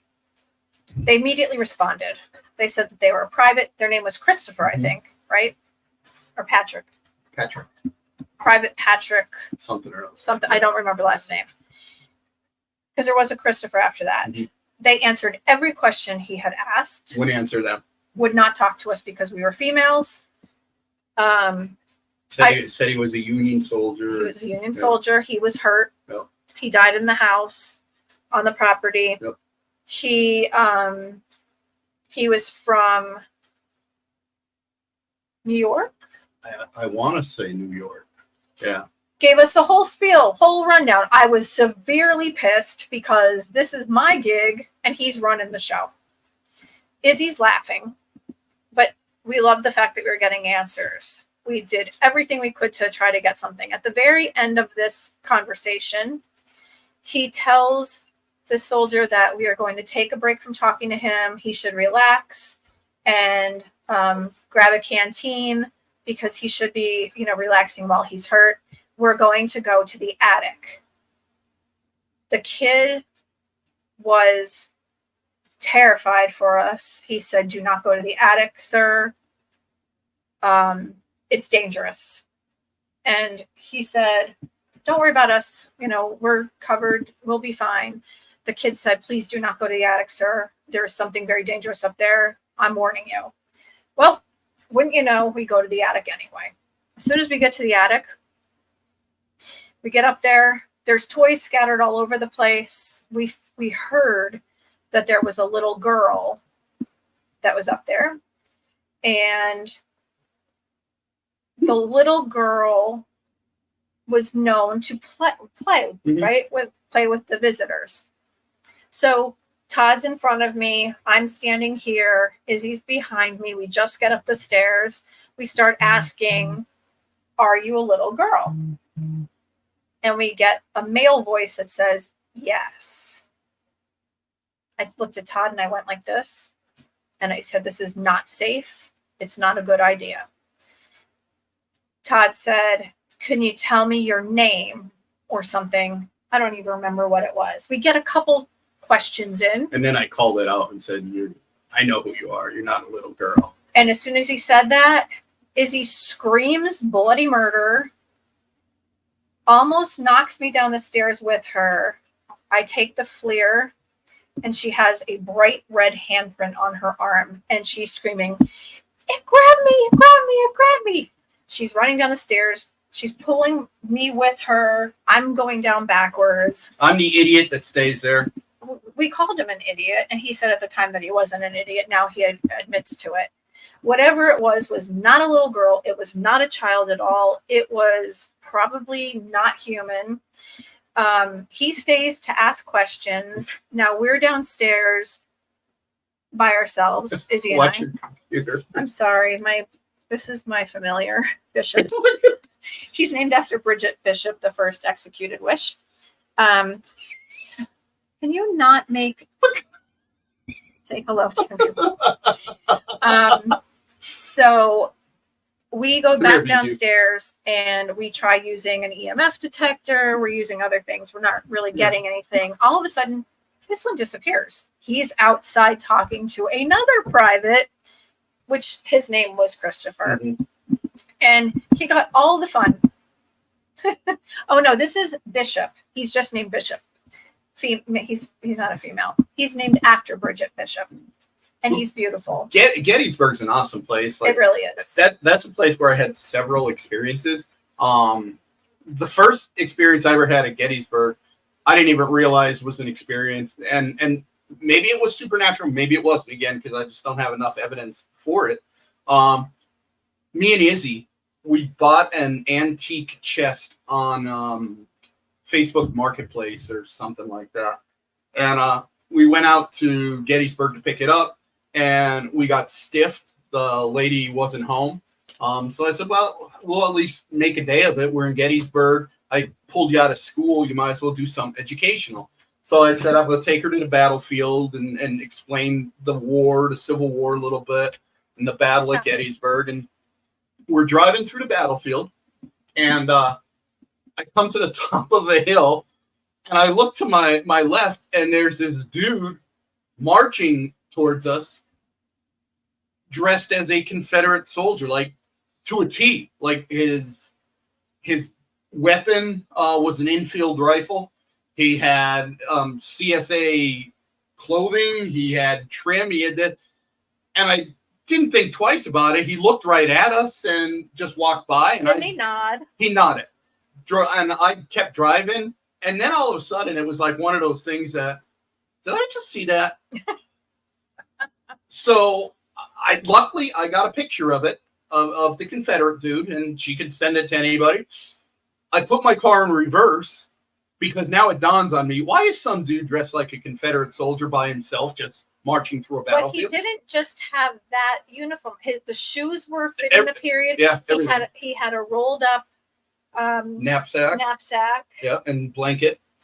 Mm-hmm. Yep. So I put the car in reverse, and I'm like, I gotta go see this dude again. And I back up, and there's no dude there. So might it have been a reenactor or something? Maybe. But usually there's more than one reenactor. Might he have just walked into the woods? Maybe. I don't know, but it was really weird. Then another time we're there, I'm sitting outside. We rented a cabin that was right on the battlefield, and I'm sitting outside. I made a campfire, and I was letting the campfire burn out. Mars went inside, and she was cooking. Izzy went inside, and she was cooking. And I'm sitting down by this campfire, letting it burn out. It's completely quiet. And all of a sudden, I heard, which to me sounded like a line of fire. All I hear is boom, boom, boom, boom, boom, boom. Like cannon fodder. A whole bunch of artillery going off. And if you've ever seen the movie Gettysburg, or you know anything about the Gettysburg battle, just before Pickett's charge, there was one of the biggest cannon barrages ever in the Civil War. And the Confederates were shelling the Union line in hopes of weakening it to allow Pickett's charge to succeed, which obviously it didn't. But if you ever watch the movie Gettysburg, there's a part in there where they show the cannons and they'll show the volleys going off. And if you hear that, you'll know exactly what I heard because it sounded exactly the same. And I actually recorded it. Unfortunately, it was on one of my older phones, and I never transferred it. I go inside because now I'm like, I got to share this with Maureen. And I go inside, and I play it to her. I don't say anything. I'm like, what does it sound like to you? So cannon fodder. She goes, it's cannon fire. Said, that's right, artillery. And I'm like, why would somebody be firing artillery? I think it was like 10 o'clock at night. And I'm like, I'm going to figure this out. Well, first we thought that maybe they were doing a reenactment and they were practicing for it. So then we went to someone and we asked them, because we did go to reenactment. It was the Battle of... The next day, we found reenactors. I think they were recreating... Battle of Antietam? Yeah, I think it was the Battle of Antietam. So I'm like, artillery. These guys, I got the answer now. So I'm like walking up to these dudes like, yep, I got the answer. I'm going to go up to you. You're going to tell me you were shooting. I'm going to say you're an ass for shooting at 10 o'clock at night. And I walk up to them and I'm like, you guys the only reenactors in town? They're like, yeah. I said, that's a nice cannon you got here. Oh, yeah. I said, why were you shooting that cannon at 10 o'clock last night? And the dude's looking at me and he's like, we weren't. And I'm like, didn't they say they never shoot off? Yeah, cannons? they never shoot at night because reenactors can't shoot at night because something kind of for safety. And I'm like, okay. I said, look, I want to play you something. So I went ahead and I played the recording that I had, and I go, They're like, what is this? And the one guy, you know, they're like true history nerds. I'm a history nerd, but I'm not like totally that I know every little nook and cranny of it. The one guy's like, oh, that's a 16-pound Napoleon, and that's this, that. I'm like, so why would they be going off at 10 o'clock at night? And they started laughing, and they're like, you just caught phantom artillery fire. I'm like, what? They go, that's actually one of the most common things that you'll find on the battlefield. And it was the coolest thing because, you know, again, I was fairly new to the paranormal field. Everything I'm learning is pretty much through her, and now I'm catching this, and I'm like, that is really, really neat. So Gettysburg is an awesome place. I love going to Gettysburg any chance that I can get. It's probably one of my favorite places to. I don't even care. Like a lot of Gettysburg is residual hauntings. It's not intelligent hauntings, but still, like, there's so much there that even the residual stuff is cool. Like, even if you keep seeing the same thing through a loop over and over again, you're like, how is this happening? Why? Like, I had something happen in Gettysburg, and it wasn't even like I saw anything. I had booked a room at is it the Hotel Gettysburg, the big white one in the square? I think it's now. Yeah, it used to be something else, but yeah, now. So I really wanted to stay there. I didn't care how much it cost to stay there. I just wanted to stay there for one night. I think it's really expensive too. So I walked through the front doors, and the moment I stepped in the lobby, immediately I started feeling sick to my stomach. I was ready to throw up. I felt like I had pain everywhere. I just wanted to get out of there. So I grabbed the key to the room. I booked it down the hall, got into the elevator. As soon as I got in the elevator, perfectly fine. Went upstairs, got into my room, perfectly fine. What is this? Get the hell out of here. So when I was in my room, I really thought that something was going to happen because everyone was saying how haunted this place was. Every room, blah, blah, blah. I don't know if it was because I was exhausted that I didn't feel anything, but the one thing I can tell you is they have single paned glass in the rooms. And if you're on the side where they have the railroad crossing or the railroad tracks, you're going to hear thudum, thudum, thudum, thudum, thudum, thudum all night long, because as cars go over it, they're going to hit the first bump, then the second bump, the first bump, then the second bump. That you're going to be awake all night because of that. So that might have been why, because I got sick of listening to it. But when I came back out of the room, went down into the elevator, all the way downstairs, as soon as I hit the lobby, same feeling, sick to my stomach, felt like I was going to throw up, everything. You got that at the Hoosick Tunnel too. Oh yeah. Yeah. But so it turns out that the hotel, the lobby, was considered to be a hospital when the battle was going on, and everyone got sick. Everybody was, losing their limbs. And I was told that some of the people that were taking care of the soldiers, they were very sick to their stomach because they kept seeing them have arms and legs chopped off, and then the stuff was thrown out the windows. So a lot of people couldn't stomach what was going on. That's pretty cool. There's stuff somewhere in Montana. There's a stretch of highway where the ghost of a young woman whose body was dumped by the roadside walks at night. Travelers report seeing her wearing a white bathrobe. Wow. That's terrible. We got an EVP on Little Round Top last Sunday, right at sunset. Oh, night at sunset after the bash. That's cool, guys. Wasn't Little Round Top closed? No, it's open this year. No, but closed last year. It was closed for a while, yeah. I asked, were you afraid when fighting? Got a yeah, followed by separate voice saying no. So it's probably two different people answering. Yep. Some of them were very gung-ho because they wanted to fight for their country and fight for what they were, what they were there for. And then one of them was probably young. Guys, if you haven't seen this movie, I'm telling you, it's you're going to cry your eyes out the whole time you watch it, but it's super, super amazing. Field of Shoes. Was it Field of Shoes? Left Shoes. I think it was Field of Left Shoes. Field of Left Shoes. I think it was Field of Shoes. You have to see it. It's like the forgotten people of the Civil War. It's amazing. You have to watch it. Gods and Generals is another good one. For if you're into the Civil War, because you can actually, you look at that and it kind of gives you a different view. It's filmed more towards the Confederate point of view. So it just gives the reason why, some people joined the Confederacy, why some Union generals joined it. It was really cool. And then right after that, it goes into Gettysburg. All awesome Civil War movies. Really, really, really cool Civil War movies.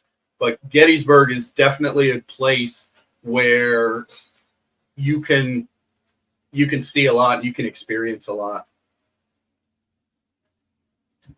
Field of Left Shoes. That's what it is. Yep. Not Left Shoes, Last Shoes.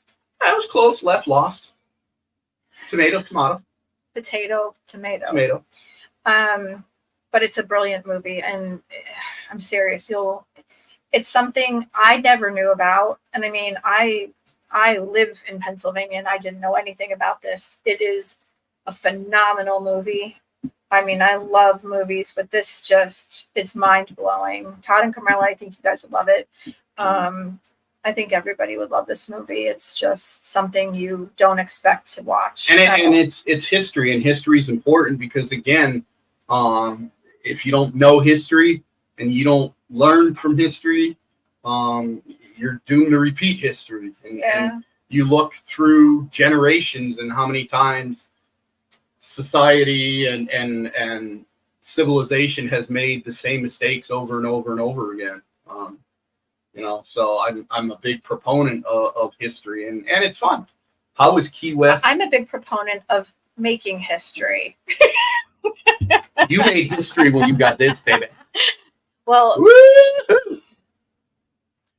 quiet girls rarely make history. So how was Key West in paranormal outings? All right, so we'll do a quick run through. Well, first of all, I barely got her back here from Florida. She was not leaving. She was crying. In fact, she called me at work the one day as she was going through our receipts, putting them into her little receipt hoggy thing, crying. And I'm like, "What's the matter?" And she said, "I'm here. I'm not in Florida." And I'm like, "Okay." Actually, Key West was amazing, but I have to say, all right, so I wanted to move to Mexico, and then Todd said he won't move to Mexico because we can't take our guns with us, which I'll agree with. But I love, and we can make a real quick trip over to Mexico if we want. However, I have a new favorite, I think. I love St. Augustine. Love St. Augustine. Key West is small and it's beautiful and I think it's amazing. But being in St. Augustine, there's so much to do. Yeah, Mexico, Puerto Morelos. Look it up. You would love it. So when you walk down the street in Key West, there's only certain places that you can go to. St. Augustine, you walk down the street and then there's 50 little alleys behind that. She only wants to go back to St. Augustine because there is a bar and restaurant there called Ann O'Malley's who has turkey clubs that she is somehow addicted to these turkey clubs. So don't let her kid you. Don't let her say it's because there's so much to do or this or that. It's turkey clubs, okay? That's not all it is. I love, all right, so turkey clubs. I don't know why, but I've become this I love architecture. I'm not an architect. Yes, it is. One of my past lives is calling me. I love old, Spanish architecture. And so, okay, so we're going to back it up here. And turkey He clubs. talked too much. No, I love turkey clubs. And they were amazing. It might have been because I had a lot to drink and then I was hungry. But the second one I had was just as good as the first one I had because we had to go back. But she had more to drink the second time. Way more. So on the way down, we stopped in Charleston.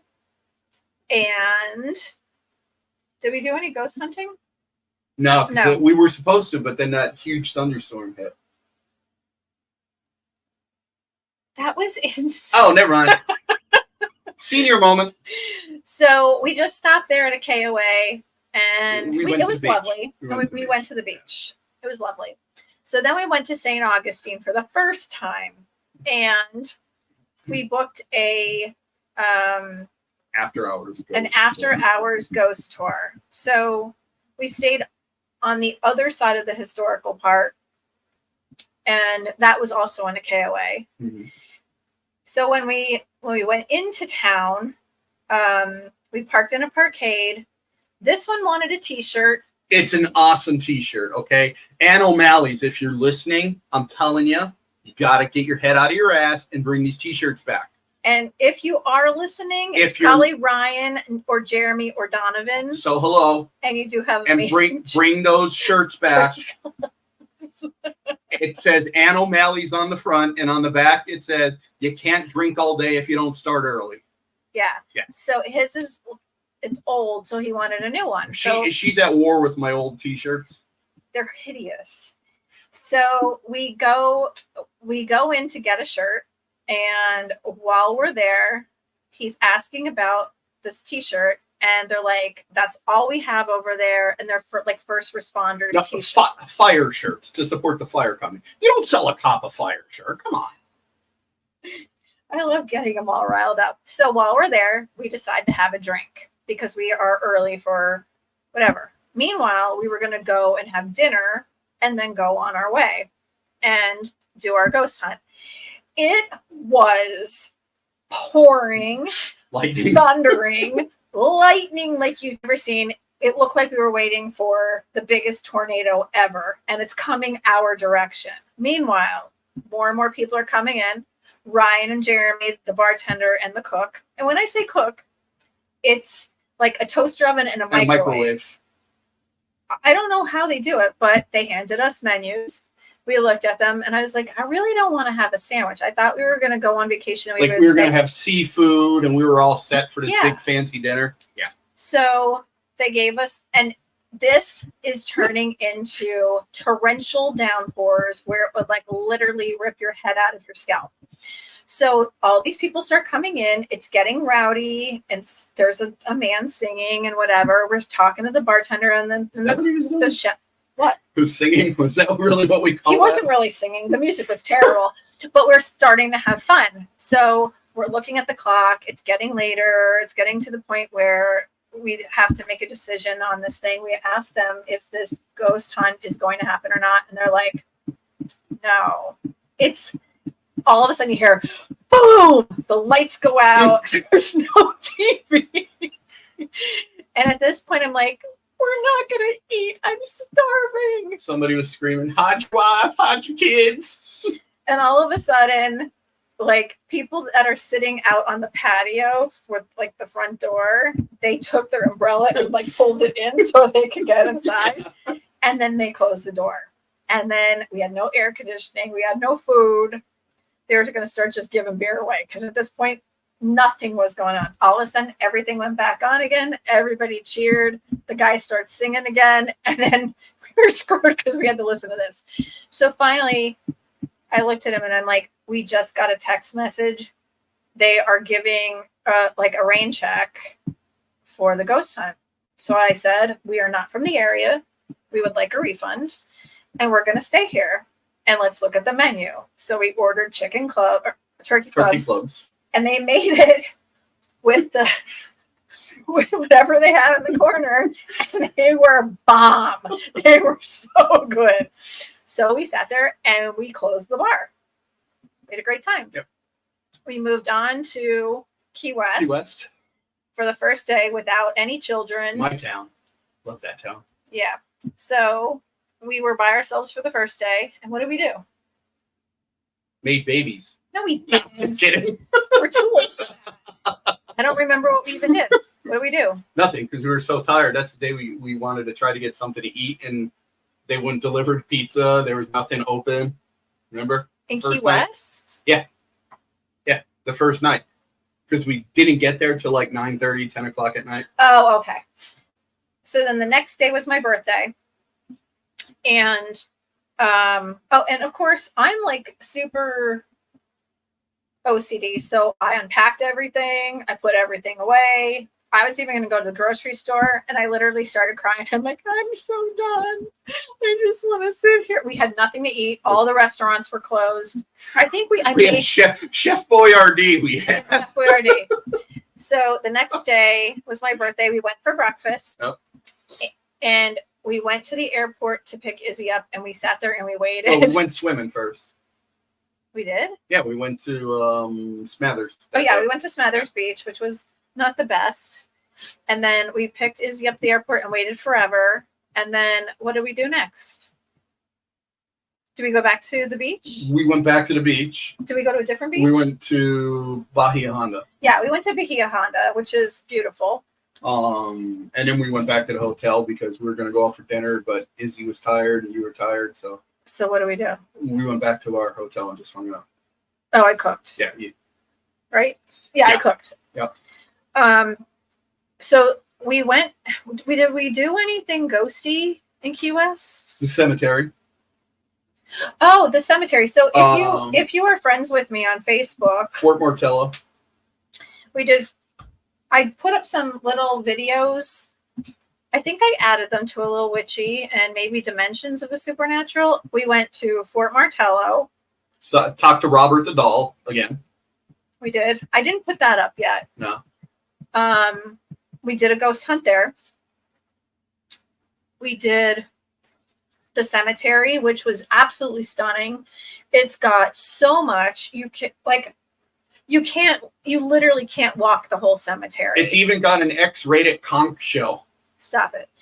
So the ratio of dead to living is 4-1.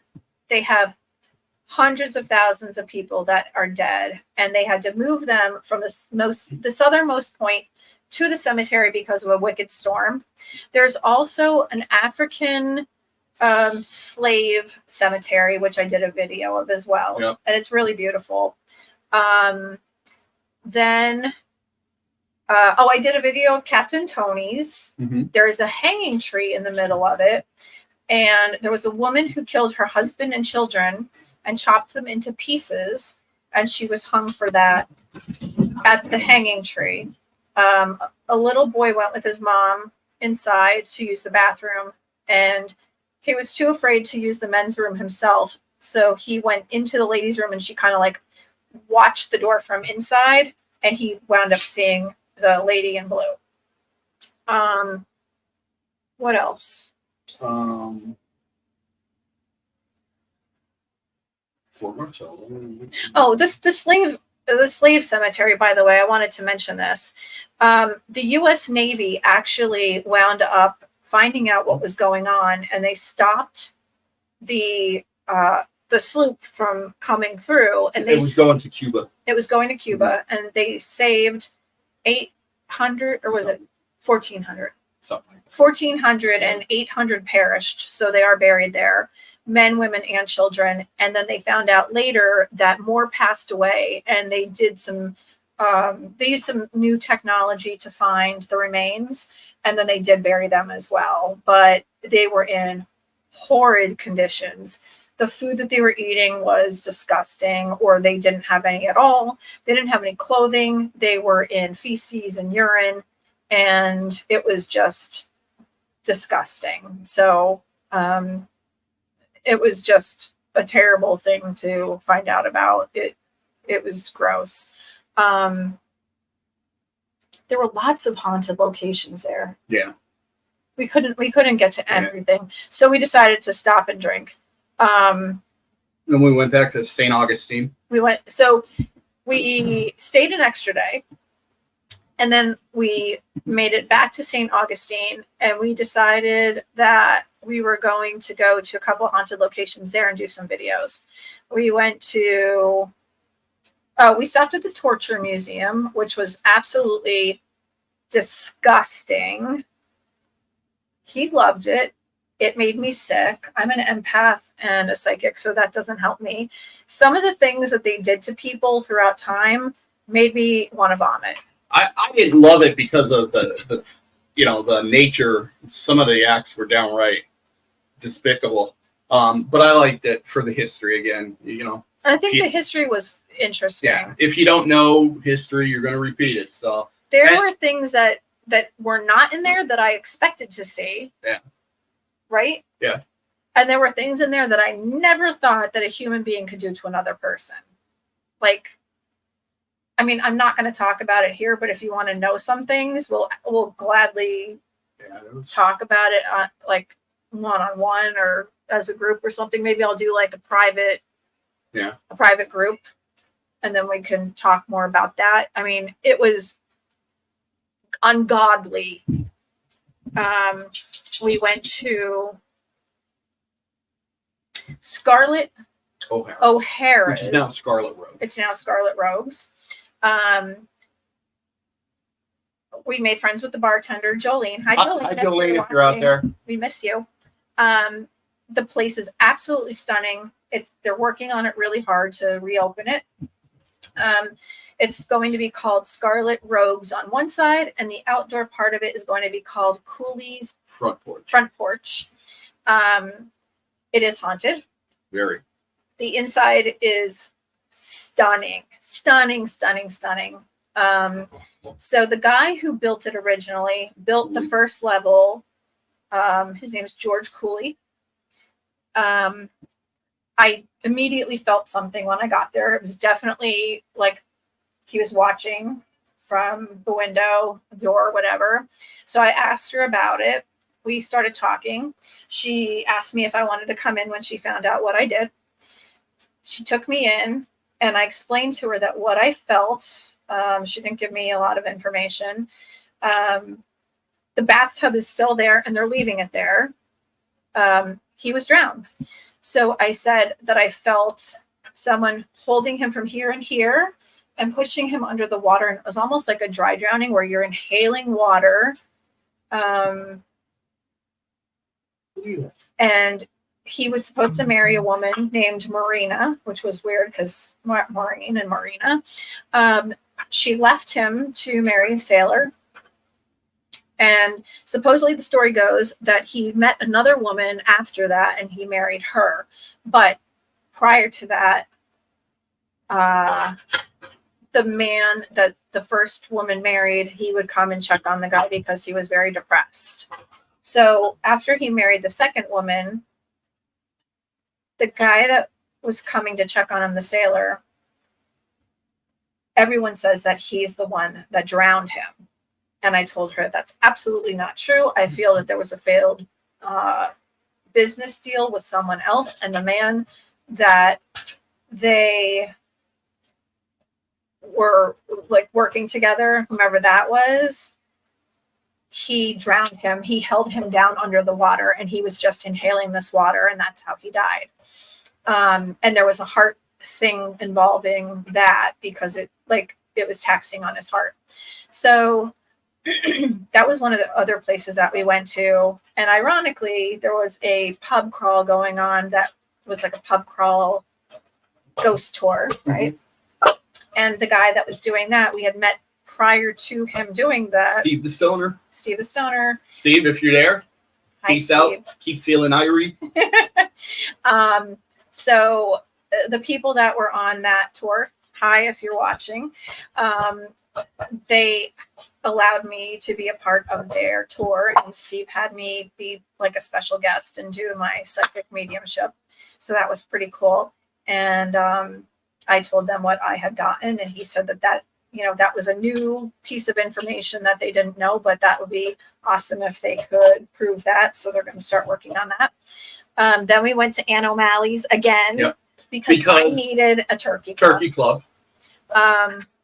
We did go to the Castillo de San Marcos, which is really haunted. And it's really haunted. So we took pictures there. I asked questions in every cell, in every room. So we haven't even gone through all that yet. So I'm going to have to look for EVPs. Yeah. So Todd and Carmela, if you're still watching, I might have some stuff to give to you guys to listen to.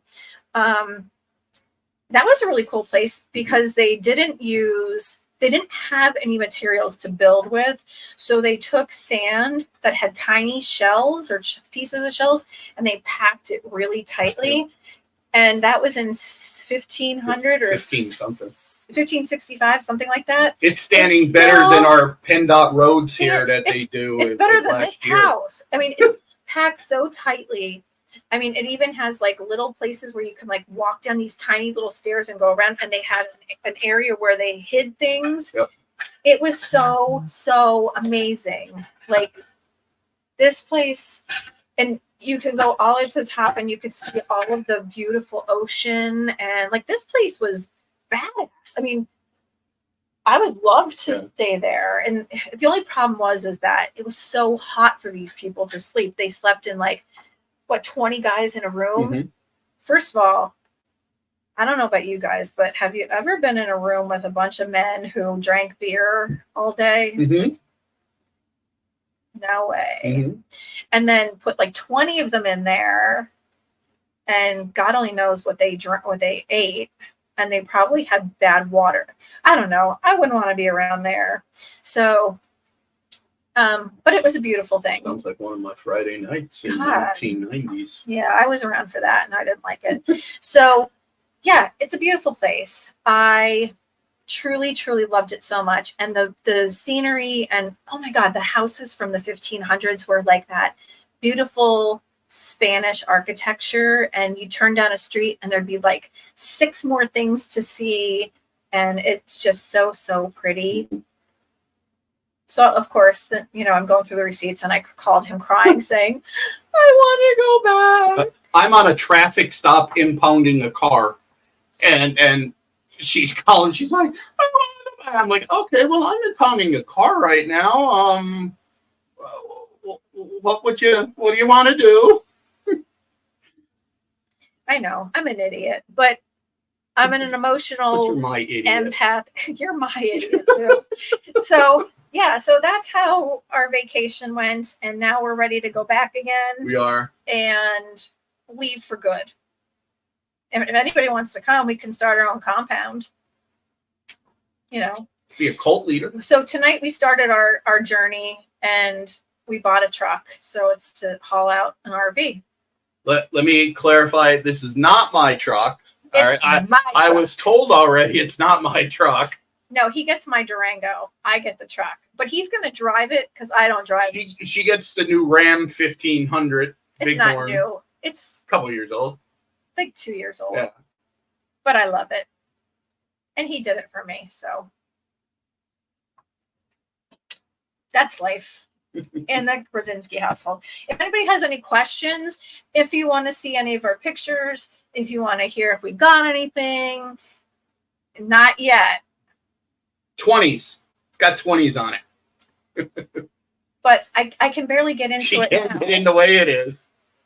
So if you have questions, if you want to know anything, if you want to hear anything about Todd, if you want to know anything about me, if you want to know about anything that we talked about tonight or more. Take one of my classes.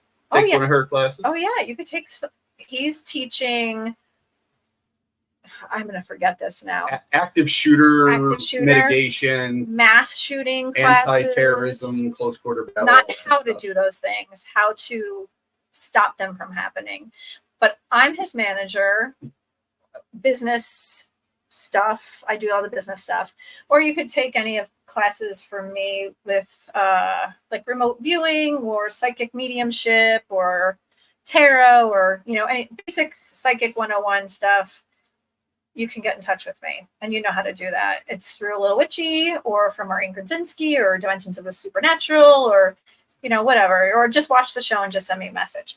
But love you guys. Thanks for watching again on a Thursday night. Oh, we can close What out does now? Bishop think of your activities? Bishop loves my stuff. He comes and cuddles after the show, and he loves me.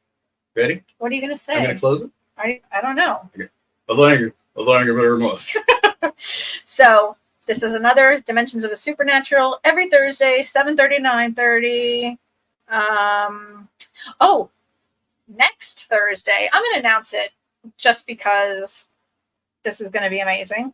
So if you stay tuned Thursday, 7:30 to 9:30, I am teaming up with the Craig Ansel.